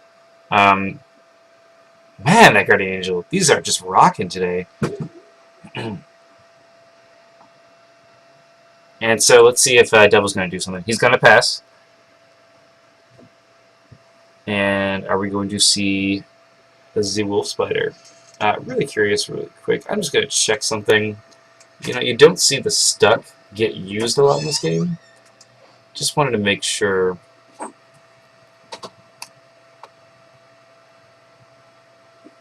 Okay, so stuck isn't a poison condition. Okay, so we're going to see the Direwolf go down 1 in guard.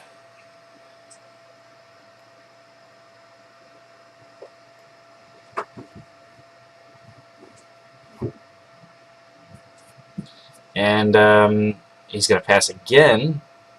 Let's see what he does here. Devil has something planned. And I'm curious to see what his priest is going to do.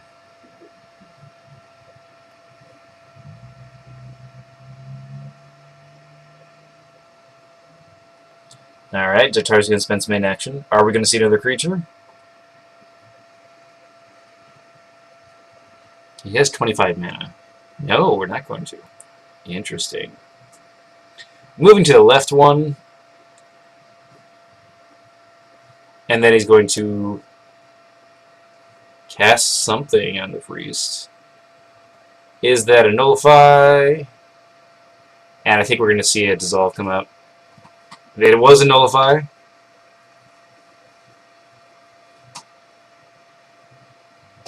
Okay, so this enchantment goes away. We're probably going to see a dissolve here.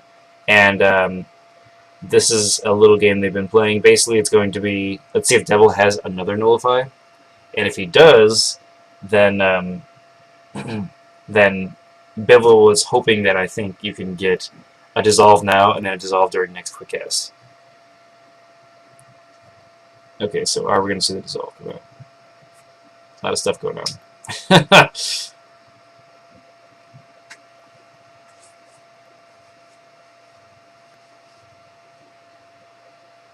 Okay, nullify for a nullify, and then let's see if he does this. It's going to be a dissolve.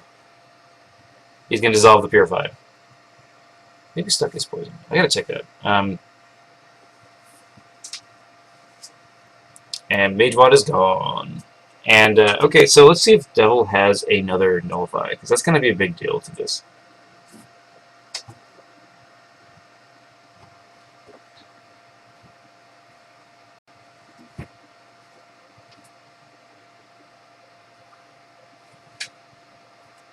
I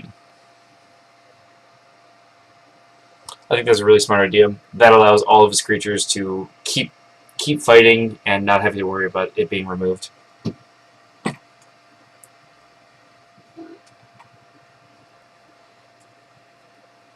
And a Temple High Guard coming out on Biblow or on Devil's side. I think any sort of creatures that he can pull out is going to be useful. Temple High Guard is amazing. It's a great card, and you know, for someone like Devil that is really trying to play defensively, this is going to be a solid choice. And it looks like Giant Wolf Spider is going to use its web. He's going to get 5. He's going to have to do a 5-up, and he'll probably get it. Yep, gets it. This Guardian Angel is stuck.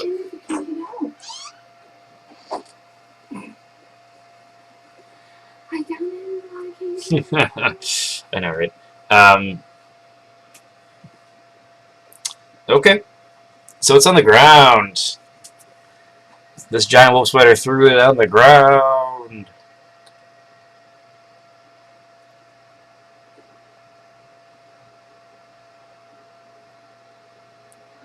And I think we're going to be moving to this next round with a lot of options here. Devil did.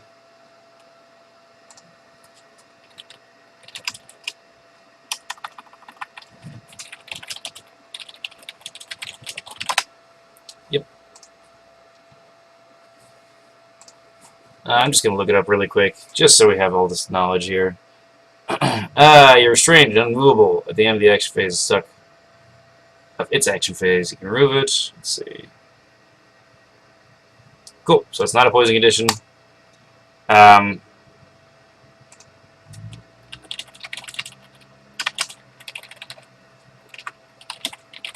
You are considered restrained. Let's say 10 up.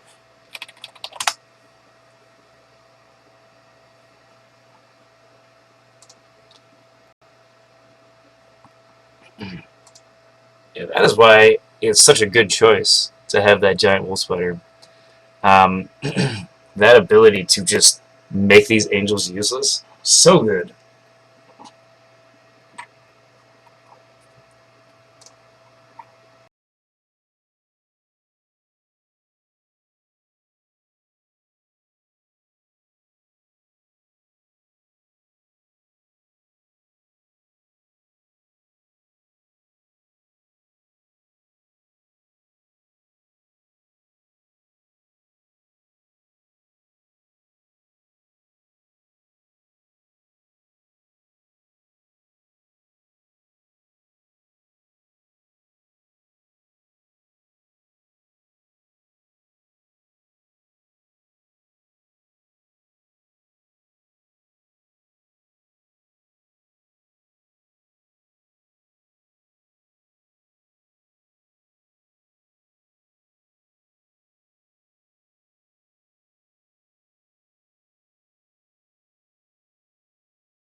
Okay, so let's just make sure of all this stuff again. Yep. So on a 7-up, you remove it.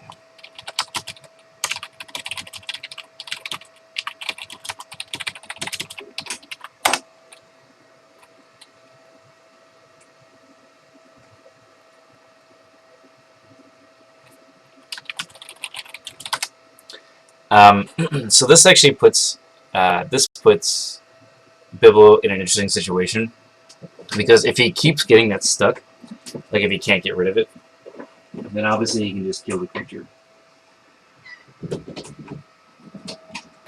And he can just sit here with this giant wolf spider and say, okay, well, I'm not going to use this until you use your angel, so I'm just going to just keep dealing damage to you, and you have to try to get rid of it, and then you have to hope that I don't stuck you again.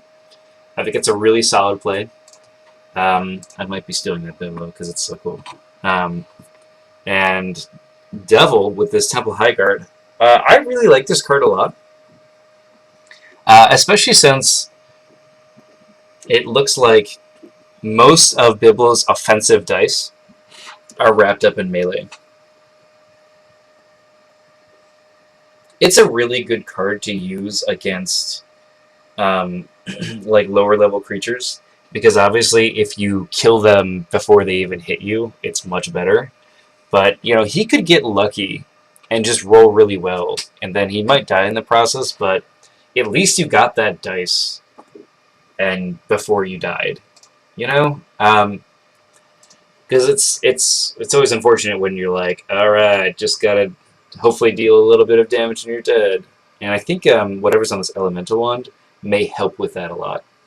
So we're moving on to quick casts, skipping through it, going right into creature actions. This Darwolf is going to move in. Darwolf moving in first. Interesting. He's only going to roll 3 dice, and looks like he's going to get that 7-up bleed. Guardian Angel tries to dodge, but does not make it.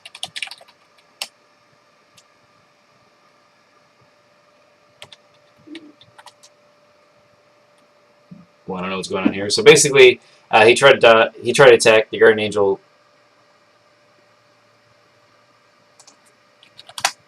Okay, cool.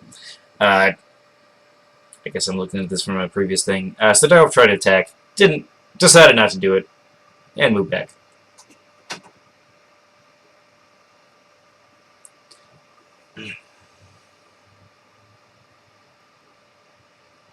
Grizzly is going to spend its action, and this is a smart choice. He just wants to get some damage on this, just trying to do it. Attacking the Holy Avenger is really smart because it can't use its Holy Avenger ability. Looks like the Guardian's going to try it. Rolls a 1. It's like, oh, this is sticky. I don't want to mess with this. It looks like Steelclaw does manage to deal 8 damage on 8 dice with that piercing 1. Pretty dang good. I think he has, what, 17 health? Yep, 17 health total. So bringing him past the halfway mark. Or a little bit before, I should say. And it is now going to be... Let's see if he's going to try to break out of this stuck.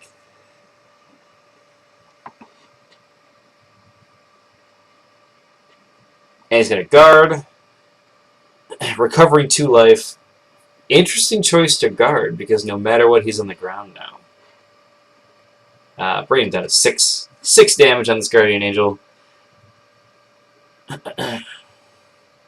And he's going to try to break out of stuck. Does not make it. This giant wolf spider now goes, oh, I could just move in and kill it. Just like that. That's the voice for the giant wolf spider. Wow. Let's see if... I mean, he was guarding anyway, so he's not going to break out, but, you know, I suppose it does make a different action. Okay, let's see if the Direwolf is going to move in now.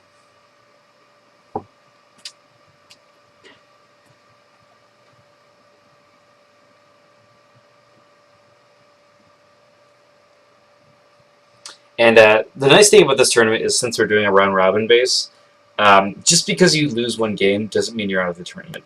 And this really gives you a chance to play a bunch of games, get a lot of experience, but not necessarily just be immediately out. So theoretically, Even if you lose 2 games, you could still progress to the next stage. Looks like Direwolf is going to move in. He's going to deal the 4 dice with the chance to bleed. Doesn't get a chance to dodge. So let's just see how this does. And he's going to get the hunter attack. This wolf, the spider wolf, may just be able to move in and just kill him, depending on what this direwolf does.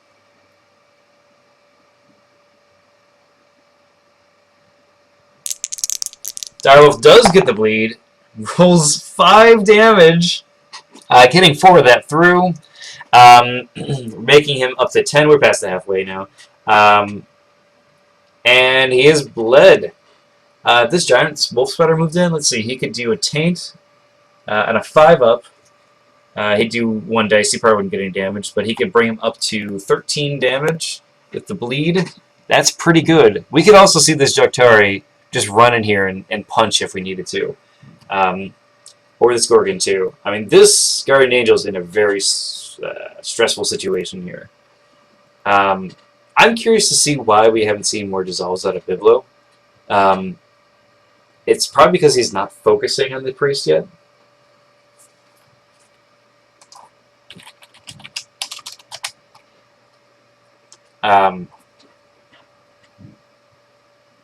Sorry, Devil just asked about the Holy Avenger. So, the interesting thing about this tournament is that since you can only use 1 mage per game, everyone's using not their weakest mages, but their less mages, I guess, or like not their strongest. So little questions like how Holy Avenger works, it's expected because they probably don't use these guys all the time. And Guardian Angel is going to do 2 damage back to the Direwolf. That is a really good roll off of 3 dice, 4 damage total. It's, you know, a little bit above average, just kind of evening it out. And it looks like the priest is going to cast Dawnbreaker's Ring, and I think we're going to see some dazes happen. One of the... Oh, yeah, we're going to see Hawkeye. So he's gearing up for this Elemental Wand. Hawkeye with Dawnbreaker Ring is a solid way to buff up the pillar. And, you know, getting these dazes across is a big deal. Pillar Light going down, he's going to roll 4 dice with a good chance to daze and the chance to burn for 1 additional mana. It's a solid play. And it looks like he's going to roll 4 crit off that. And that one, he rolls 5 total, but there's 1 armor. And he does get a daze, and let's see if he burns him as well. Yep, he's going to smite the Heathen. And Heathen is burning. Oh, this is actually an expansion, isn't it? Priest versus Juktari. So, I mean, this is just a solid play. And this is why I love the Priest, too. Because you get the ability to do 2 status effects is freaking amazing in 1 attack. You know, I was talking earlier about how I like Hand of Imshala because it's 2 actions in 1. This is kind of a similar thing, getting 2 different effects in 1. The daze isn't going to do much because he's not going to attack. The daze gets removed. And he's going to attempt to enchant the priest twice. Oh man, have we seen another Mage bait going down? Regardless, I think the Juktari, I find it interesting that he chose not to dissolve again, especially on that wand. That makes me think that maybe he doesn't have a ton of dissolves because he has all this direct damage. Alright, moving on to Temple High Guard. He's going to move into the combat zone. Probably guard. He probably wants to try to save the Guardian Angel from the giant wolf spider. I'm curious to see what this giant wolf spider is going to do. I wouldn't be against it stucking this Temple High Guard.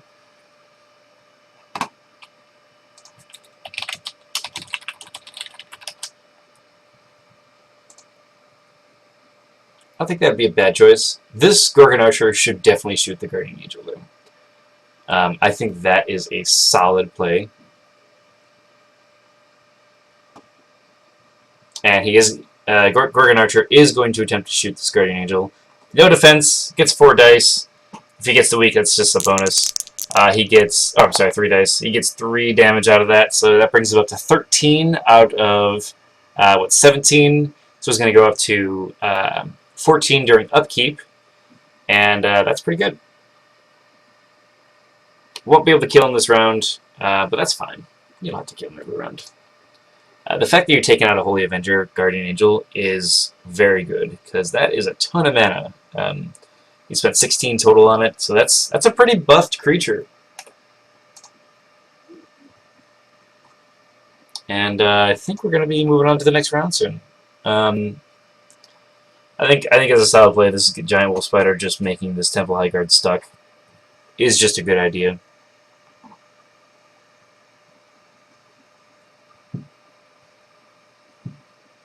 I see no reason not to.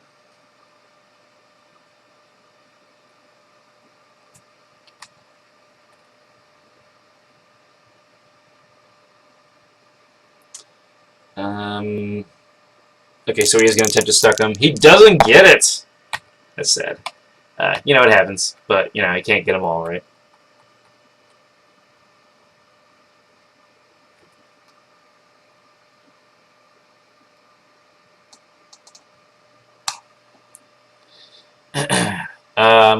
I suppose it was better that he missed that one rather than a crucial stuck. That was just a nice little bonus stuck. It would have been nice to restrain him so this guy can just kill him during the next round, but you know, it's not the biggest of deals that it doesn't happen like that. So, I mean, he has a 10 up to dodge. And it looks like the Jaktari is going to take 1 damage because of the burns. Let's say we're doing a cards here. It looks like Devil has 31 cards left in his book, and Biblow has 41 cards. You know, Nature has a lot of expansions, and especially with the new Academy out, that gives a ton of new options. And Holy, you know, we're looking at a lot of expansions coming out this year for Holy. We have the Priestess Academy, we have the Paladin coming out. Those are all going to really beef up the Holy School a lot. So I'm curious to see, because typically Holy has fewer cards than Nature or Dark. And I think that's going to be probably evened out with all these expansions coming out. Getting through upkeep, it looks like we are going to be moving on to this round. This Guardian Angel dying is going to create a situation for Devil where he can't deal a ton of dice. And I like his choice to put up Pillar of Light with the Hawkeye and the Dawnbreaker Ring combo, because at least it's going to be a way that he can deal damage consistently. In terms of this Jaktari dying anytime soon, I think if Biblow gets into a situation where he takes a ton of damage, he can always just retreat and just remove these conditions and heal at the same time. I love the Renewing Spring because it's, as is seeing in this game, it's sort of creating a base where he's always going to be alive and always going to be fine. And nobody wants to take out the Renewing Spring because it takes so much time too. And you know, we don't see a lot of people run it, but the times that I have seen it, it's really worked out for people a lot.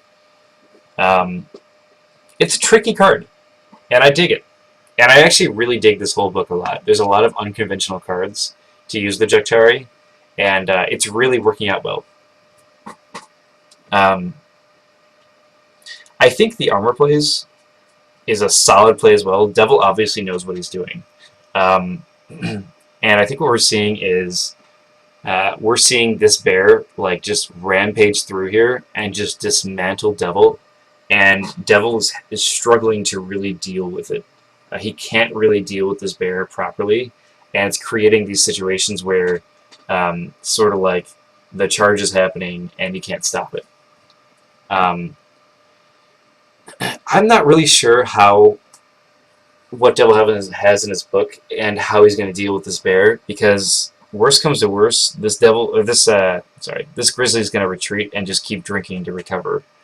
A grizzly with a regrowth is scary, and I think this might be a nullify on him. Just because we haven't seen it get revealed. I suppose it could be in Akira's favor, and he's just rolled so well he hasn't won to reroll. That would be a solid play as well. I am curious why we haven't seen Wounded Prey come down, because that little bit of extra damage would really help.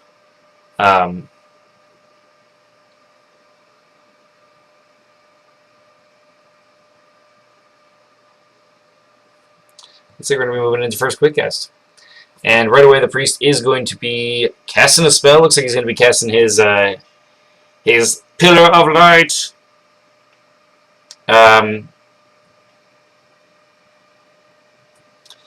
This is... Devil is basically saying, I want to do as much damage as possible because that's the only way I'm going to win. These creatures are definitely guarding for him. That doesn't... Okay. It's still 4. That's Mage. Okay, I was like, what is that? Okay, so I think I revealed the wrong one by accident, but it's fine. So he is going to be dealing 3 damage, no days. And he does get another burn on him. The stacking of burns could be dangerous. And the priest here doing a bunch of chanting to save mana on that burn. You know, Bibble just walked away and just started drinking from this fountain. It would probably be game, and he would be fine. And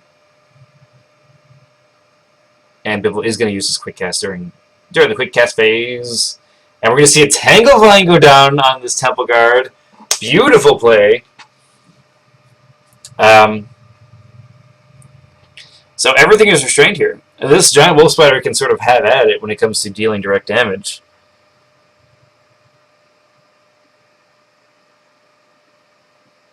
And we're going to be moving into main action phases. And I think Devil has some decisions to make here. If he activates his Guardian Angel, he can choose to guard to get rid of this bleed and heal 1. And if he gets rid of the stuck, he's flying again. The giant wolf spider could just retaliate by just giving him another stuck.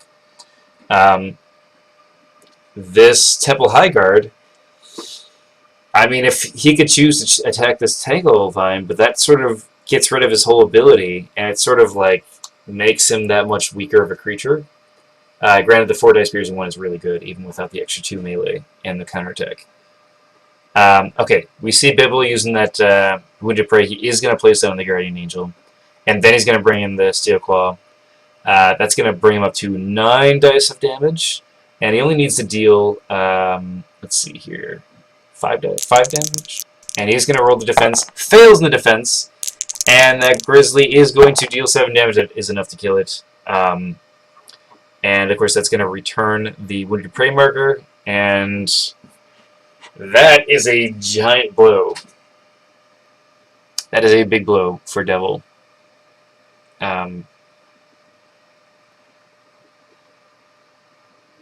Holy Avenger coming back. Wounded Prey coming back. There was a lot of stuff wrapped up in that creature. And, man, the Steel Claw, once again, just plowing the field and just being like, reset all of your stuff. Alright, so he is going to attack the Tanglevine with 4 dice.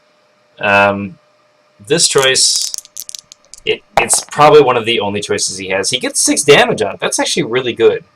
And we're in a position now where I think the Gorgon can just sort of shoot to do damage. We're going to get extra bloodthirsty attack. I'm really curious to see what he's going to do with his Mage, because he still has 25 mana on his Jaktari. So he's not hurting anytime soon. He has 8 damage, 2 burns, of course. I'm curious to see if he's just going to retreat.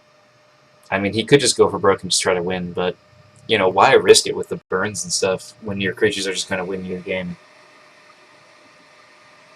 Okay, so we see the Giant Wolf Splitter go in. He is going to get 2 dice, and he needs a 5 up to get the Taint against 2 armor. This is a... I don't know if I agree with this, but, you know, it's fine.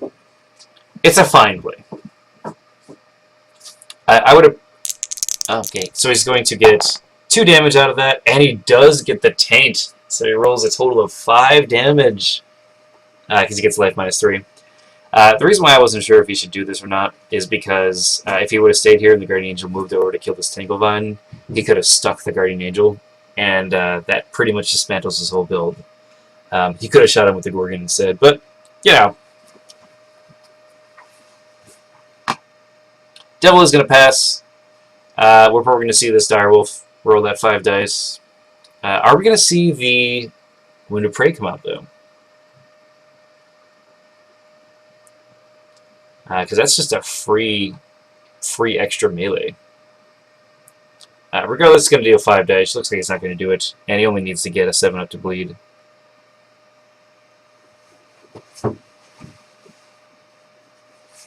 And looks like, oh, he's going to deal 6 damage. He does have 2 armor, so it's a total of 4. And more importantly, he gets that bleed off. Man, that direwolf is getting work done. Getting that bleed is a big deal. I don't think Devil is set up right now to heal this Tanglevine high guard. So it's either going to bleed to death while trying to get rid of this Tanglevine, because right now he has 9 damage plus a bleed. So during upkeep he'll take 1, and then if he tries to get rid of the Tanglevine, he'll take 1 during the next upkeep. And so basically the priest is like, well, he's probably done. I can't really save him.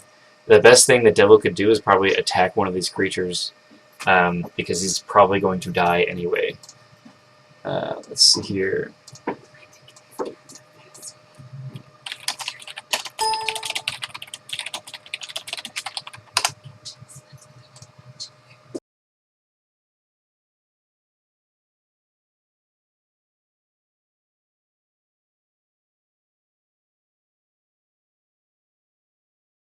Alright, sorry, I'm actually helping out another game too. Just some rules questions.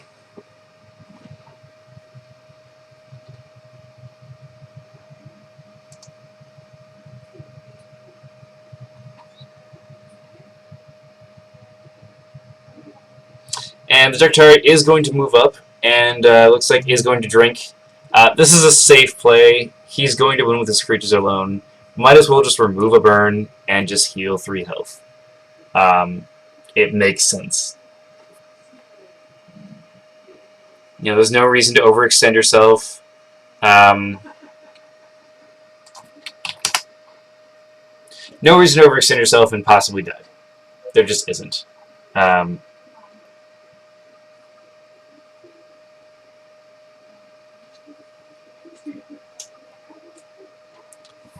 Alright. He's going to heal 1. I mean, it's free healing. That is so good. And he only spends 6 mana on it. Man, Biblow. Solid little play there. One second.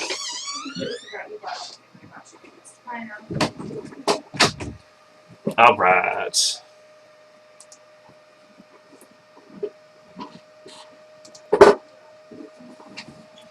And it looks like Devil is going to take damage. And he... Oh, okay, so he does have the healing in position. Okay, so he's going to heal his guard. He was probably going to use it on the Guardian Angel, but, you know, it's still a good choice to use it on the guard. Dude, Devil, I feel so bad for you. He rolls 2 on the minor heal. He's probably going to use one of those to remove a bleed, and the other 2 just... Oh, no, he's not going to. He's going to use that 2 to just heal him. Alright, well, I mean, it buys him another few rounds, and it probably says you're going to use an attack. He was probably worried about this Gorgon Archer just immediately killing this guy. At least this way he might be able to get 1 more attack out of it. And let's see, we're probably going to see an intercept here.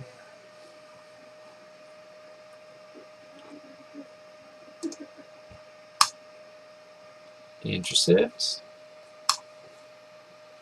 Probably typing it out right now.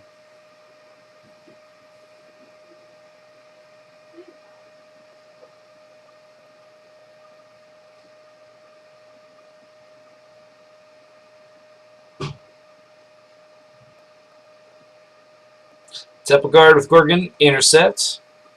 Good question. Okay, so he's going to shoot this guy. He's going to get 8 up defense. Let's see if he gets it. He's been getting most of his defenses, so I think these Guardian Angels are literally being that. But, as I say that, of course, luck runs out. Rolling 6 damage and gets 1 week. He has 1 armor, so it's going to go down to 5 damage, but that is still painful. And why would any roll go my way? This Guardian Angel has defended a lot, but I feel for you, Devil. So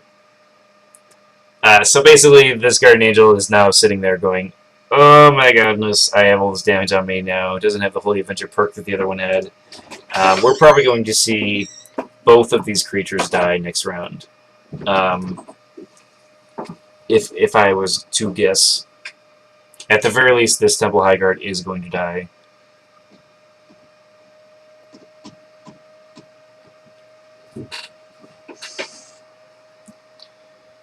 Alright, let's see how this burn does for Biblow. His Jaktari is not going to take any damage. I'm sure Devil feels great about that. I suppose when your name is DevilsVendetta. Yeah, right. Sorry, 1 second.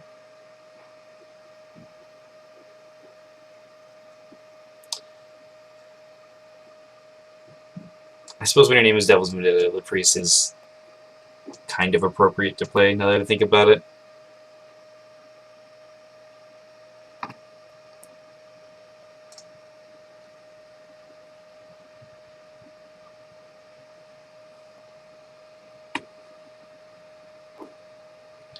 Alright, moving on to the next upkeep phase.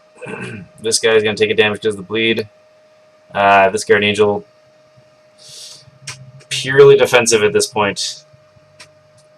And, because he has that weak... I have actually been thinking that perhaps he should have pushed those burns on either the bear or the direwolf, because at least that would have caused him to retreat and would have bought him a little bit more time. Regardless, this is a really fun game. I really like how this has played out so far.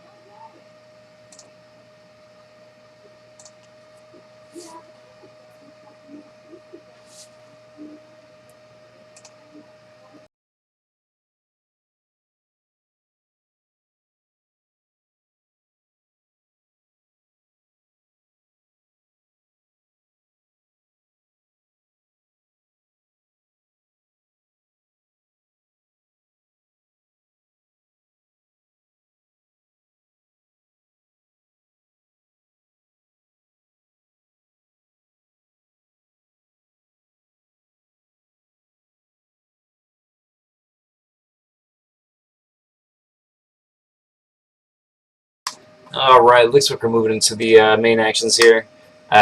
First quick cast phase. It is going to be Biblow's initiative. Let's see how he chooses to play out his quick cast. Honestly, he has 7 damage. I'm not sure if he's going to want to drink again or not. I mean, he's within range too, so he can still enchant things and all that stuff.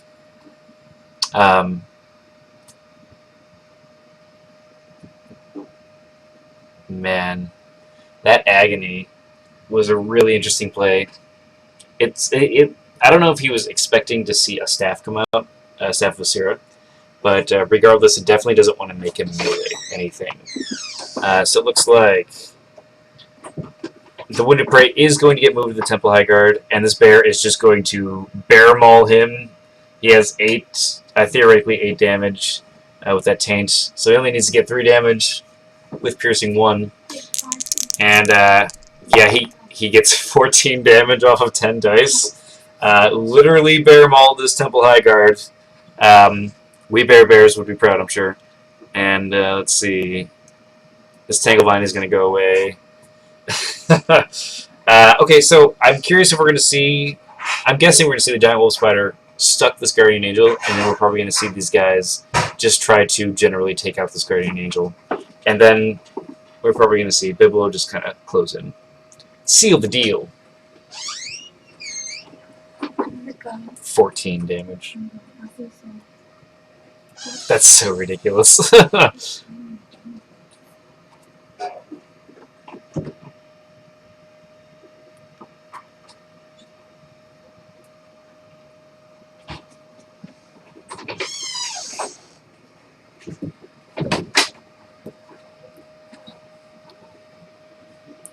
Alright.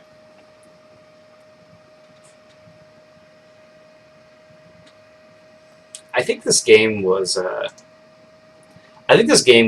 an interesting example of how spawn points can eventually get you a lead, but how a timing attack, if you plant it just right, it can beat out a spawn point build. That Battleforge wasn't a bad play. He got a lot of stuff out of it.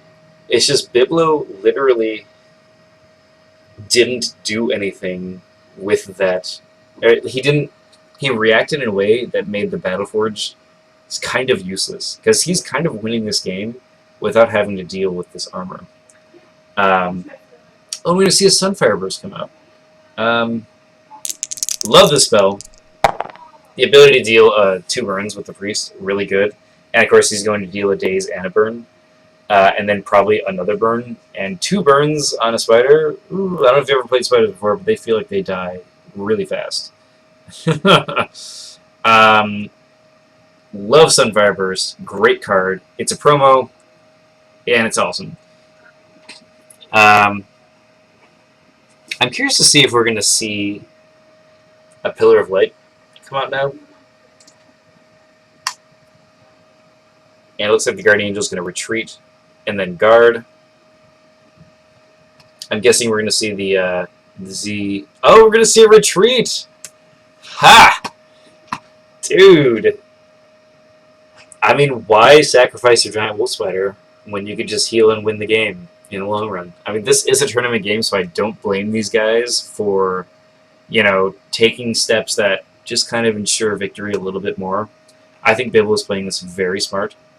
And I'm curious to see what this wolf's going to do.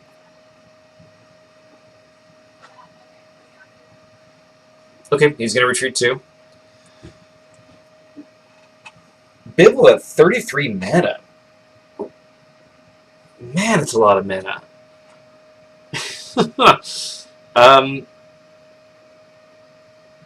Okay, I mean this isn't a bad play. This is him saying, I want to just keep gaining my advantage.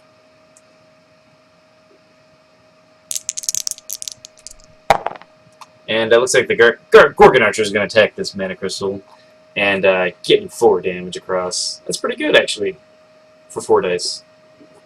You know, you might as well take out these things while you can, because, I mean, this game seems like it's over. I don't know what Devil has up his sleeve to make a comeback, but, you know, Biblow with all these cards and the mana to back it up, I just am not sure how Devil's going to make it through this.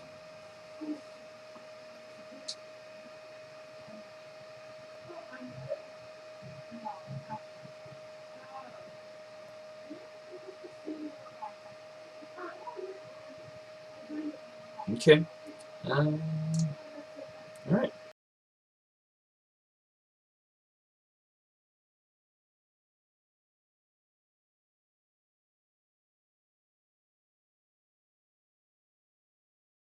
Looks like the priest is going to move up 1. He's going to take a damage.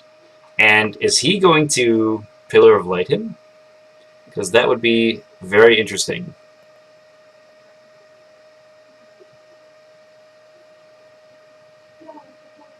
Like, I'm not sure if Pillar of Lighting is going to work anymore because of this Renewing Spring. The ability just to take away the burns is such a solid play. And looks like he's going to get a stun. Oh, so he can't drink now. And he can only cast non-attack quick cast spells. He's also going to take a burn from that. If he chooses to pay. I don't actually know if he's going to pay. And he gets 2 extra damage on him. That brings Bibble up to 9 damage. It's still not in super scary range, but, you know, if Devil has those attack spells that just, you know, inflict a ton of damage on him, like burst it out, it could be a way to just eke out a victory. Devil's not going to burn him. I wonder what he needs that extra mana for.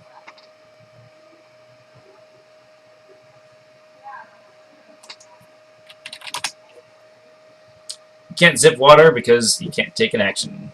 It's not attack, quick cast, dispose.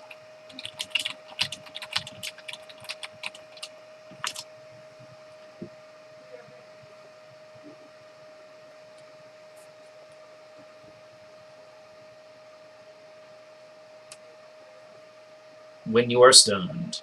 And that's going to wrap up this round. And I think we're going to see...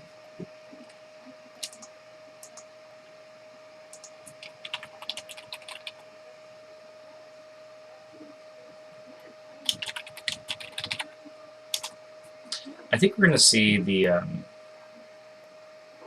think we're going to see basically Devil probably try to be a little bit aggressive, but ultimately probably not going to be able to deal all the damage you can to kill this mage. That's just how this game is going to wrap up. So this bear has actually been kind of a really powerful card lately in the meta. We've been seeing not only nature mages use it, but we've been seeing force masters and even cards like necromancers and warlocks use it, because the ability to have 3 armor right off the bat and 15 health means it's probably not going to die anytime soon. That 5 dice and 7 dice piercing 1 is amazing. You don't have to buff that, and it's still already dealing good damage. The reason why you use it as a Force Master is because you can force pull other enemy creatures or the bear itself into zones to get 2 dice. And if you're spending 2 mana or 1 mana, if you're spending a force pull to just get in position to get this extra few dice, it's worth it.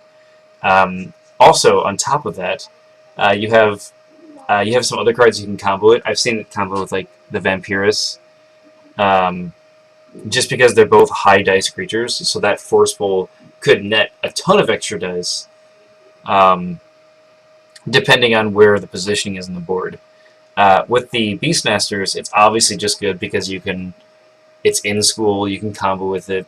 I've seen the Druid use it because, honestly, Druid just using plants isn't necessarily the best way to play Druid, in my opinion. Just because everybody always goes, oh, I need to bring fire, and then they see a creature come out, and they're like, I guess fire still works, but it's not as good. It's just an interesting counter to bring out when you're a Druid.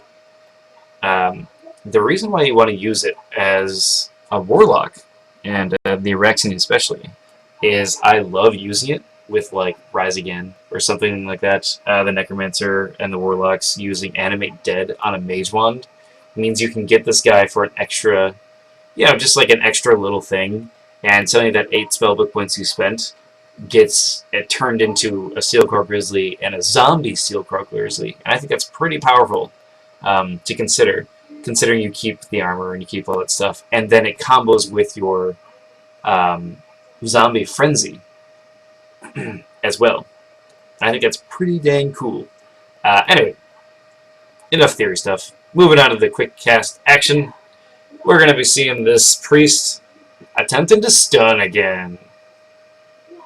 Rolling out the Pillar of Light. I'm guessing it could be another Sunfire Burst. If he did, he said it's pretty cool.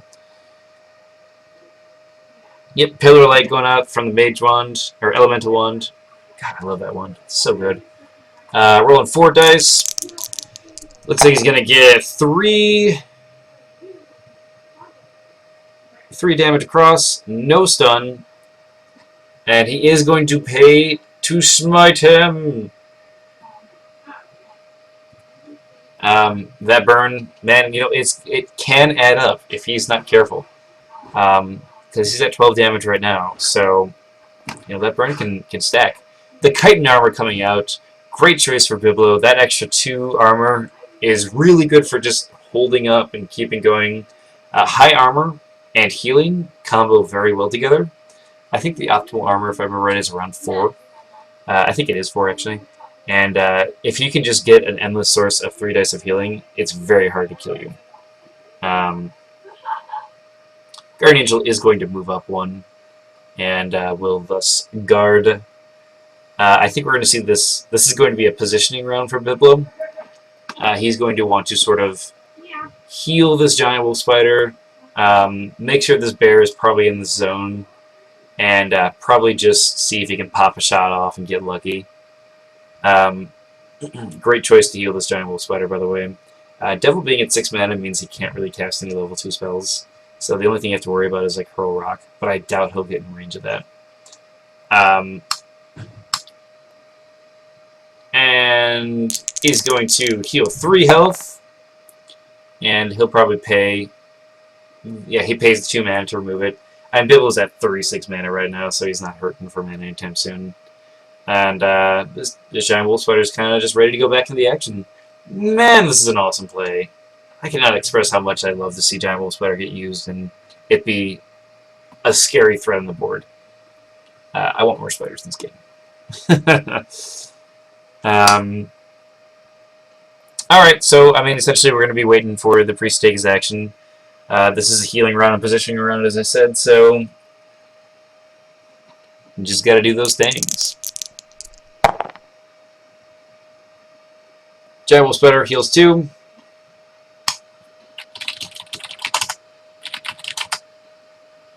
And let's see, it looks like Sharkbait might be ready to join me. Let's see if we bring Sharkbait on. Well, hello. Hey, how's it going? It's going. Alright, so we're in the middle of this game between DevilsVendetta, who's playing the priest, and Biblofilter. Biblow. Yeah. Biblofilter. And yeah. Basically he's playing the Jactari, and we have a giant wolf spider in the field. Yeah, I've actually had it up on my other screen while playing. It's awesome. I love this play, because these Guardian Angels are like, it's like a counter to it, and I've never seen it been done before, and I think it's really cool. This Steel Claw man has just been wrecking everything. Like, everywhere it goes, tabs like, on him. He just goes and mauls things. Yeah, he's like, I'm in the zone, dude. Well, you'll be glad to hear this. Atigu did the same to me, so. Yeah, you just had your match, didn't you? Yeah, I did. Sweet, did you record it? I recorded it. I'll send it to you later, but Powlich got the victory. Powlich? Okay. Is that his name? I think it's he played a really good Beastmaster, and I Powlich. did not play very well with my Warlord. Oh, that's cool, man. You know, games happen. His first match. So I've been wondering if this is a cheetah speed on this bear, and this just confirms that it's totally not. I'm really curious to see what this enchantment is on this bear. I think it might just be a nullify. Oh no. Oh, there it is. Alright.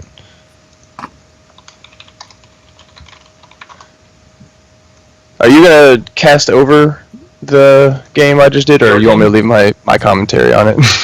Were you making commentary, or was it just a bunch of swearing? It was actual commentary, I promise. You know, I'll probably just release it as it is then.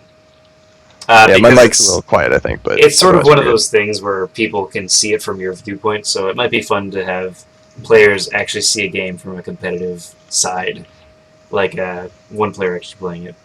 Yeah, I don't think I was swearing all that much. I did a pretty good job today. I'm kidding. I was just joking with it. Oh, I know, but I do when I haven't had my coffee. This Guardian Angel is dodging everything, and wonderful play by that. This Gorgon Archer just can't seem to hit any Guardian Angel. Dang, wasn't that Gorgon out in turn 1? Yeah, it was. It has been very effective. It's been putting weeks everywhere. Wow. Okay, it's cool to be able to jump into the actual game and watch it now. So. Oh, it's interesting. Okay, so the priest is moving 1, and I was actually curious to see if he had something like that. I was curious to see if he had like a Hurl Rock or something along that lines. And it looks like, why would he move 1? Crumble? Or, I mean, dissolve? Maybe just to get away from the bear. Oh no, that's... I mean, getting away from the bear is good if you have nothing to deal with the bear, but you have something to deal with the bear and the Guardian Angel there. Yeah. Things aren't looking really good with for Devil right now, but, you know, you never know. He could eke out a victory. There is 12 damage on... Yeah, so it is pretty close on the damage board, but that sometimes is misleading. Yeah. Let's put it that way. Like, essentially, Biblo spent this round just recovering all his creatures, making sure they don't die. He's been really good about making sure his creatures are alive. That's good. This Direwolf probably would be dead by now. Oh, we see a Sunfire come out. Alright, so that's going to be 4 dice. And if he can get that double burn again, sweet. That was such a good play on his part. And it looks like he is going to get a burn and a daze, and he's going to deal 2 damage. He rolled 5 damage, but he has 3 armor. It's pretty good. It's a pretty good roll on 4 dice. Yeah, it is. And are we going to see the double burn? This is why I love Sunfire Burst. Is he going to Ethereal unavoidable? Oh, wait, where'd he go? Oh, there wait. You can only do it once per round, and he already did it against the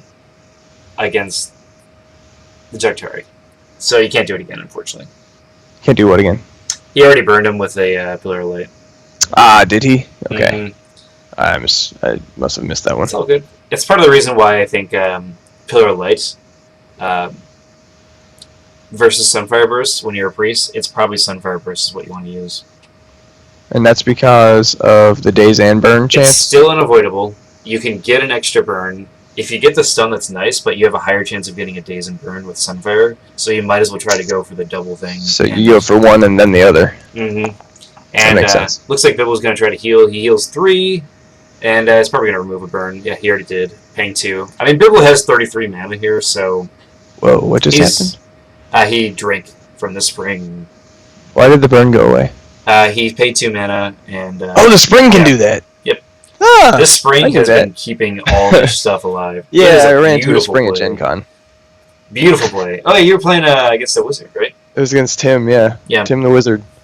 It's awesome. Whenever I see the spring come out, it's such a cool idea. I just thought about it, but we should come out with an Enchanter Mage, like literally named the Enchanter, so Tim can play Tim the Enchanter. Tim the Enchanter. And looks like Bibblow's going to reveal a regrowth on himself. That's a solid play. He's saying, alright, you want to get aggressive? Now I'm just going to play super defensive, and I already have the creatures to kill you with, so I'm just going to keep healing. Yeah, at this point, it looks like a steamroll unless Devil's Vendetta can actually deal with some of the creatures. Is he even having trouble keeping damage on them? Yes. Yeah. I mean, essentially, Biblow didn't care about feeling. damage, and then the minute he started caring, you saw armor come out, you saw this regrowth, you saw him playing very defensively while his creatures were moving in an offensive manner. Very cool. This Mage Bane is the second one we've seen. The first one did probably at least 10 damage. It was crazy. Mage Bane is a baller card, so... Yeah, and this second Mage Bane is also dealing a ton of damage. And If you Mage could Bane is get- like this MVP card in this game. Mage Bane is one of those cards that I had undervalued at first, but when I thought about it, I'm like, okay, you've got 5 mana, Yeah, and you either do a at the minimum you do a damage and wasted a spell. Yep. Or, more likely, you do more damage, they end up dispelling it later, and you only spent 5 mana on it. Yeah, it is a And it fabulous affects how they card. play.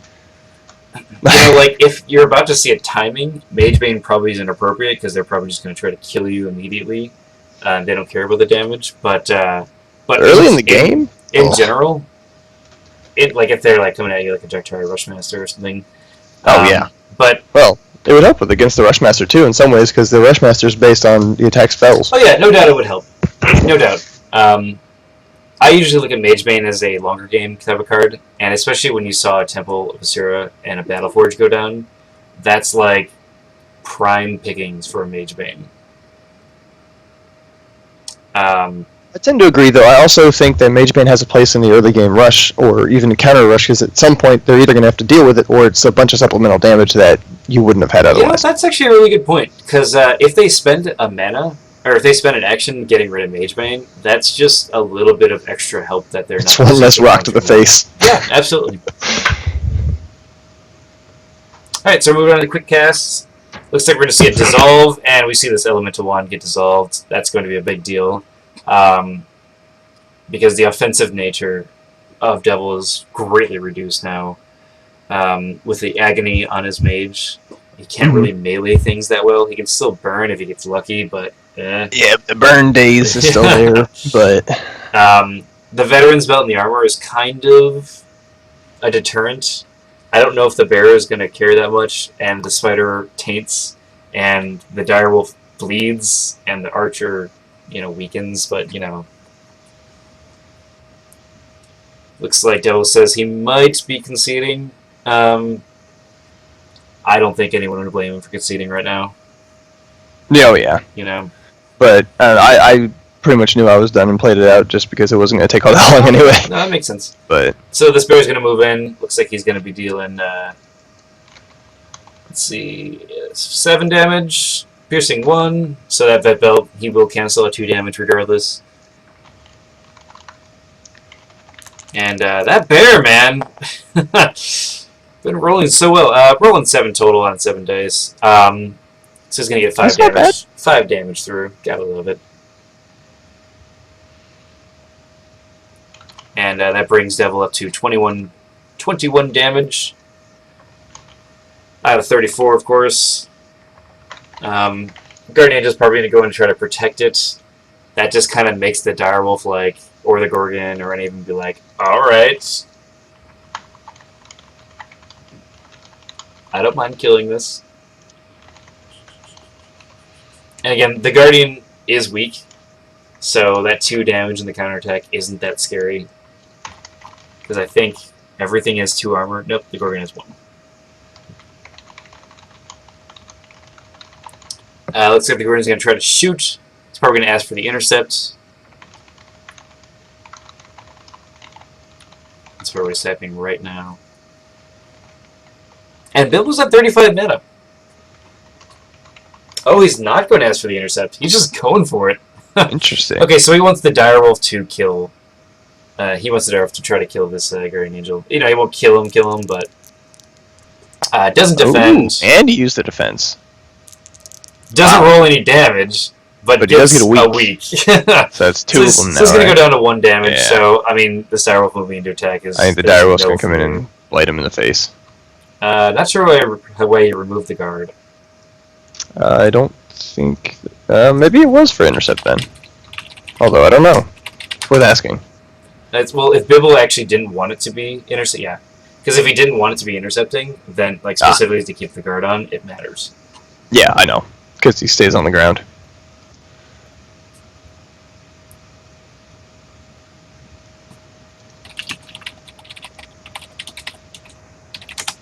Yeah, you can't intercept yourself. It looks like we have another tournament report. Rink played the Face Melter versus Poop Star's Orc Warlord. Oh, nice! And I'm skipping ahead without reading everything, but it looks like Poop Star was victorious. I don't know. Okay, cool. I don't know if we want to be. No, I guess we don't have a VOD of it, so you know, whatever. Yeah, there's a good write up. Rink made a good write up on the forums for those who are watching this. So go ahead and go read that. Yeah, and anybody that doesn't know, in the Arcane Wonders forum, under the events page, you can see all the videos that we have. You can see the current tournament standings, and you can see any of the reports that Shark was talking about for games that we don't have recorded. Right, and I will definitely be posting the recording of my match probably after this, as soon as I get a chance to. Yeah, we'll post it on my channel, and then I'll toss it over to you to post on your channel too if you want. Yeah, I'm trying to create all the videos in the Arcane Duels under a specific playlist, so it's just all in one location. That'd be easy. So I'll still post on my channel anyway. Oh yeah, absolutely. It's my channel. I do what I want. Do it. I also see that in the on Octagon, there's another match going on right now. Okay. But seeing as I'm here, okay. So we're seeing the Force Hammer go down. Devil's Vendetta is really trying to deal with just as much damage. You know, if he gets lucky and gets like 12 damage out of it. I mean, it could swing. You know, that's the thing about attack spells. It's really nice to just come back and just say, I mean, he gets 7 damage out of it. 7 damage. It's only going to end up being 4, but he gets a slam. He gets a slam. That's pretty good. So it's about to be removed. So. Oh, that's right. There's a spring there. If he has an attack spell, the days. I mean, it's whatever. But you know. Yeah, I'm a fan. It was a good play. He's trying. I mean, that's the thing. At this point, there's not a lot he can do, especially against a tough player like Biblofilter, who's really good at the game. Devil is playing this correctly, and he says he hates the dice. I'm not sure why he hates it so much right now, because he rolled the average there and he got the slam. But it always feels like the dice are against you, especially when you're losing, right? Even when you're winning. Yeah, that's fair. It's sort of one of those. It's like a confirmation bias. Right. There's one time actually that I was looking at it during my match. There's a Tegu, right? Okay, the Tegu is a pet Tegu, so he had like 11 health, and he had about 8 damage on him, I think. And I had a piercing strike sitting in my freaking, I hadn't cast it. I was gonna save it for the other guy, and of course, the guy I don't cast it on rolls 5 normal damage. So the piercing strike would have done well with him. Oh my! I cast it on the other one, and he did 2. I'm like, no, I messed that up. Yeah, it happens. So it's things like that where, if you look back on it, on 6 dice, you rolled 7 damage, which is actually pretty good rolling, but it feels like you rolled like crap because, you know, you don't do any damage out of it.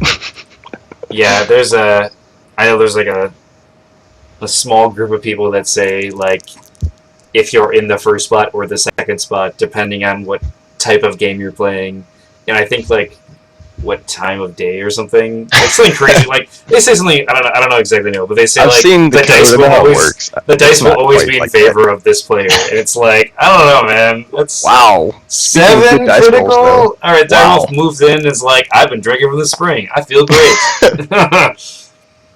Oh, wow. And with the counter attack, he rolls 2 crit back. I mean, that's pretty good, you know, but...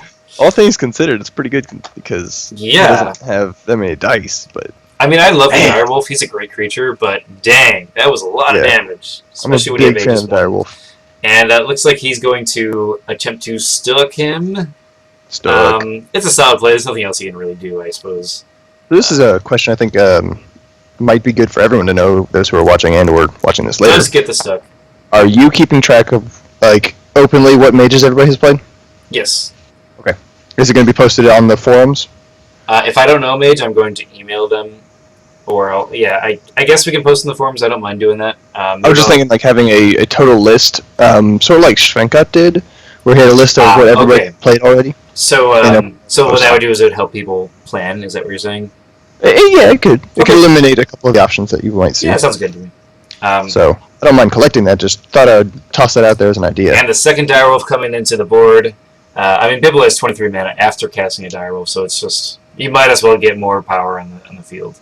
Yeah, you might as well. I'm also going to post my spellbook after this anyway, as well. Oh, yeah, absolutely. So that at least should help keep track of who's got what, but... And I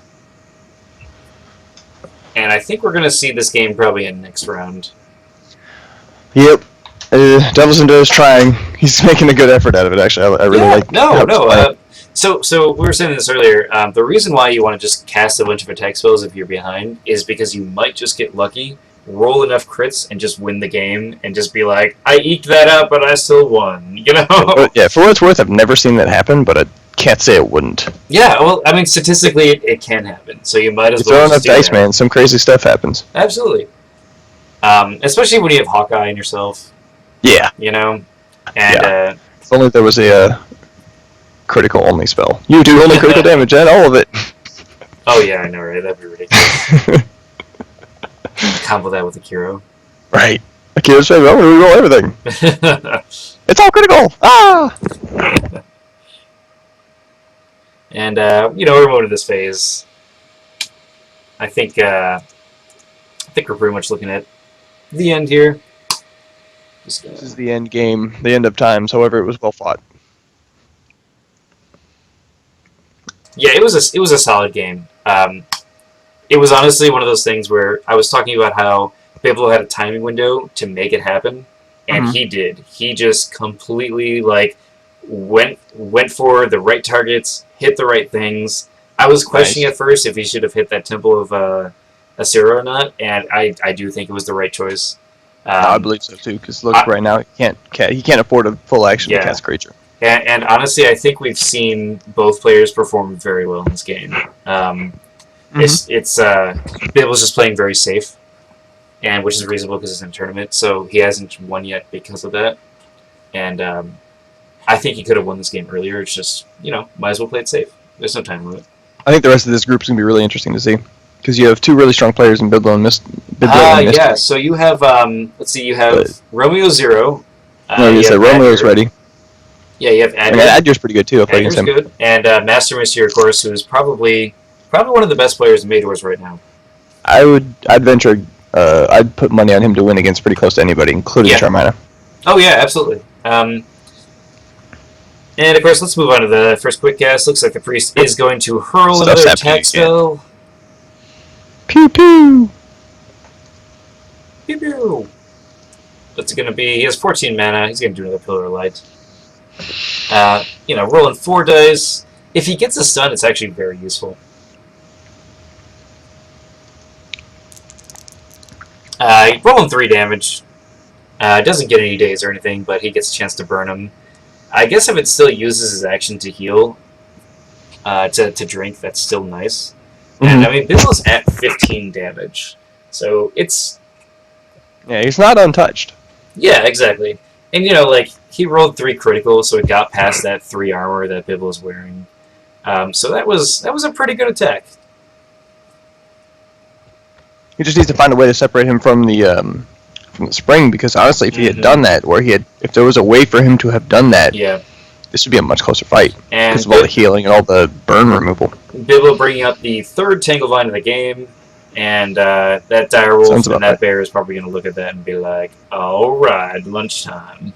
Yeah, we talk about lots of Tanglevines in the Mage cast too, at least for my book. Tanglevine is a great spell. I mean, it's honestly, if you're a nature mage, you should probably have at least 2.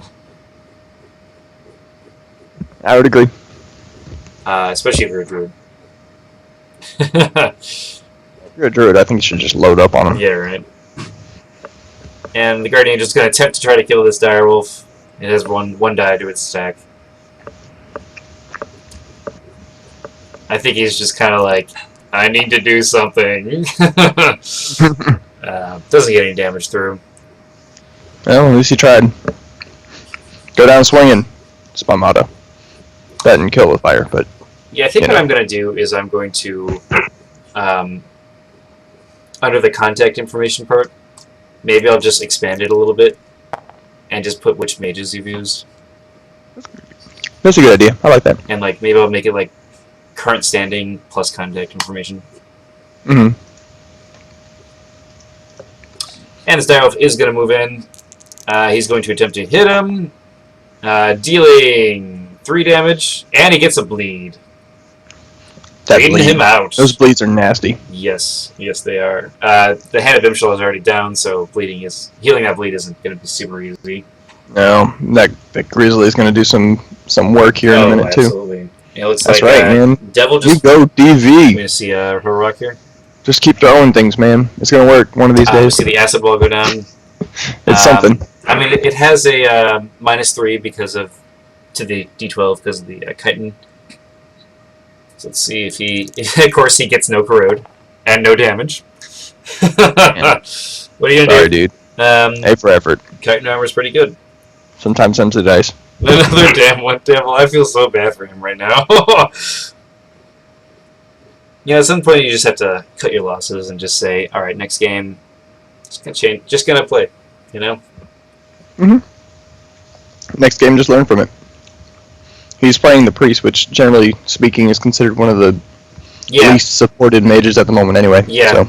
There haven't been a lot of expansions out, you know, that sort of thing.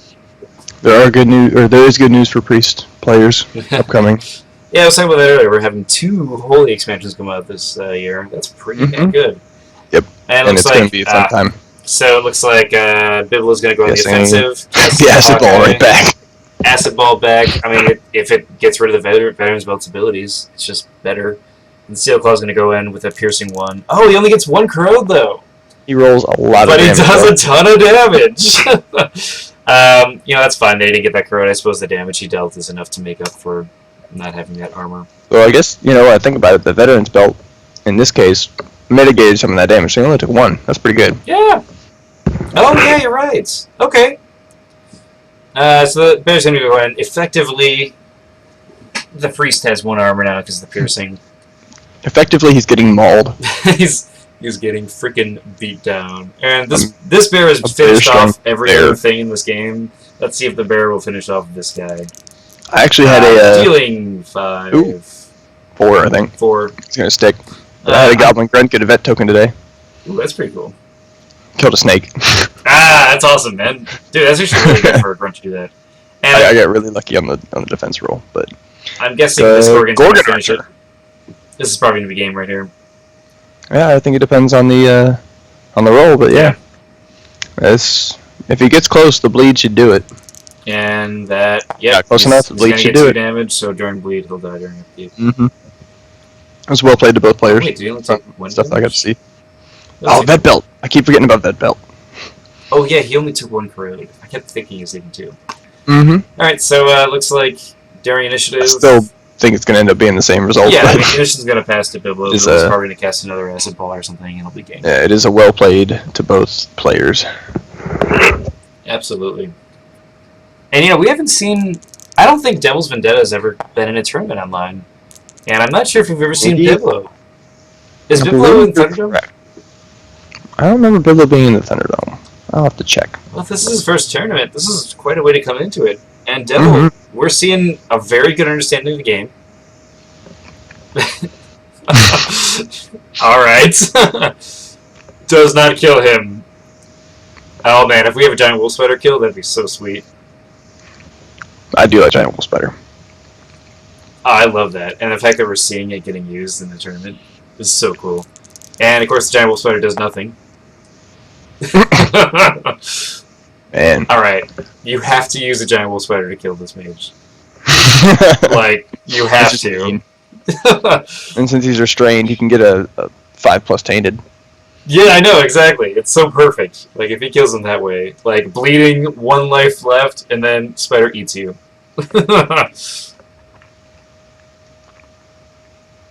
Alright, moving on to the last phase. I mean, if Devil just gave up right here, I'd understand, too. At this point, you might as well just play it out, you know? Mm-hmm.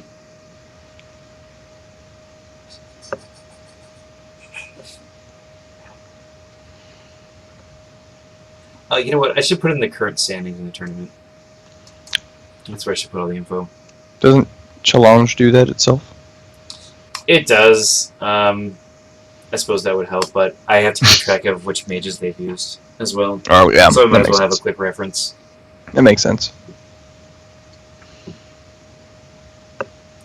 Alright, and the burn is, of course, going to go away in the Juktari because the priest won't even see that happen.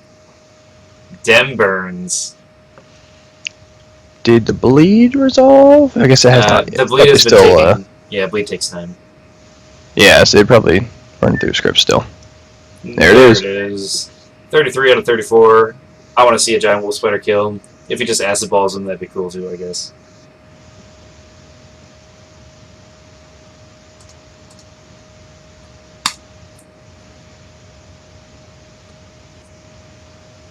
Alright, so we're seeing a lot of games get come in then. Man. I think Saturday's a good day to play for everybody. Mm-hmm. I guess I should start scheduling the next match, shouldn't I? It's all good. I mean, it's basically we're doing at least 1 match a week per round, per player. Yeah, and at least. if you can do more, then go for it. Because this is just the round robin, so we don't have to have them, like... It's not super, like, scheduled and everything like that. Because there's a lot of matches to go through. Yep. You know. I gave Powich the win on mine. I actually messed with it, so... I don't think so. Stuck? I thought it... No, Cripple's the poison one.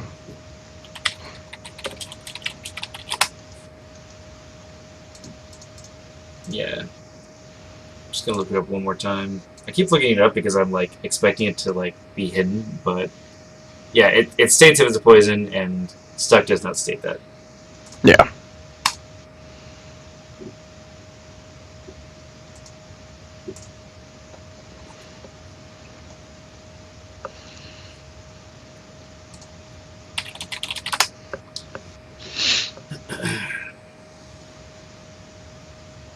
I mean, so basically, if Devil chooses to attack spell during quick cast, he'll kill himself, which would also be pretty cool.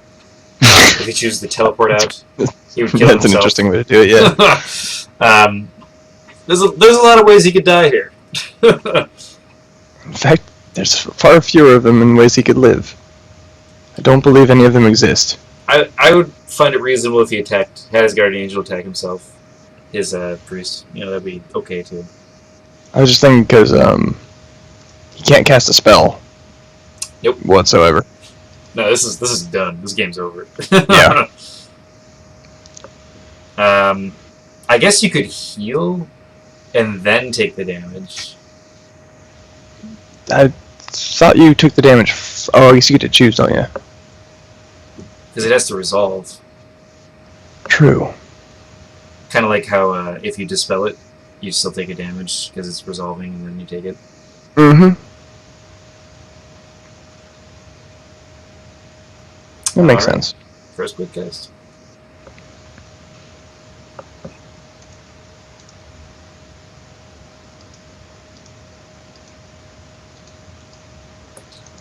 And he's not going. Protect yourself. He's not He's gonna go down to the blaze of glory. Please use the spider. Oh my god, please use the spider.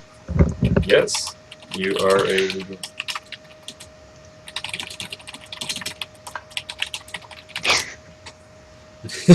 I still want to see the spider do it. And he looks like he's gonna try to kill himself. It's unfortunate we won't see the spider, but he's gonna try to burn himself. Regardless, he'll die because of Mage bane, and that's game. He does enough damage to actually kill himself, though. Just 4 crits on that. Pretty sure Blight just went around him and then just obliterates him. Alright. Nice game, Well, everybody. Thank you guys for watching. This is the first game we recorded for the ADMW. We're doing a round robin right now, so there's going to be plenty of games coming up. So check us out on our YouTube, and thanks for watching, guys. I'm Coachade, and we have Shark here. Oh yeah, I'm here. I was on live. And I hope you guys enjoyed this awesome game. Devil's Vendetta, well played, sir. Biblow, I really liked your build a lot, and I look forward to seeing your future games. Bye.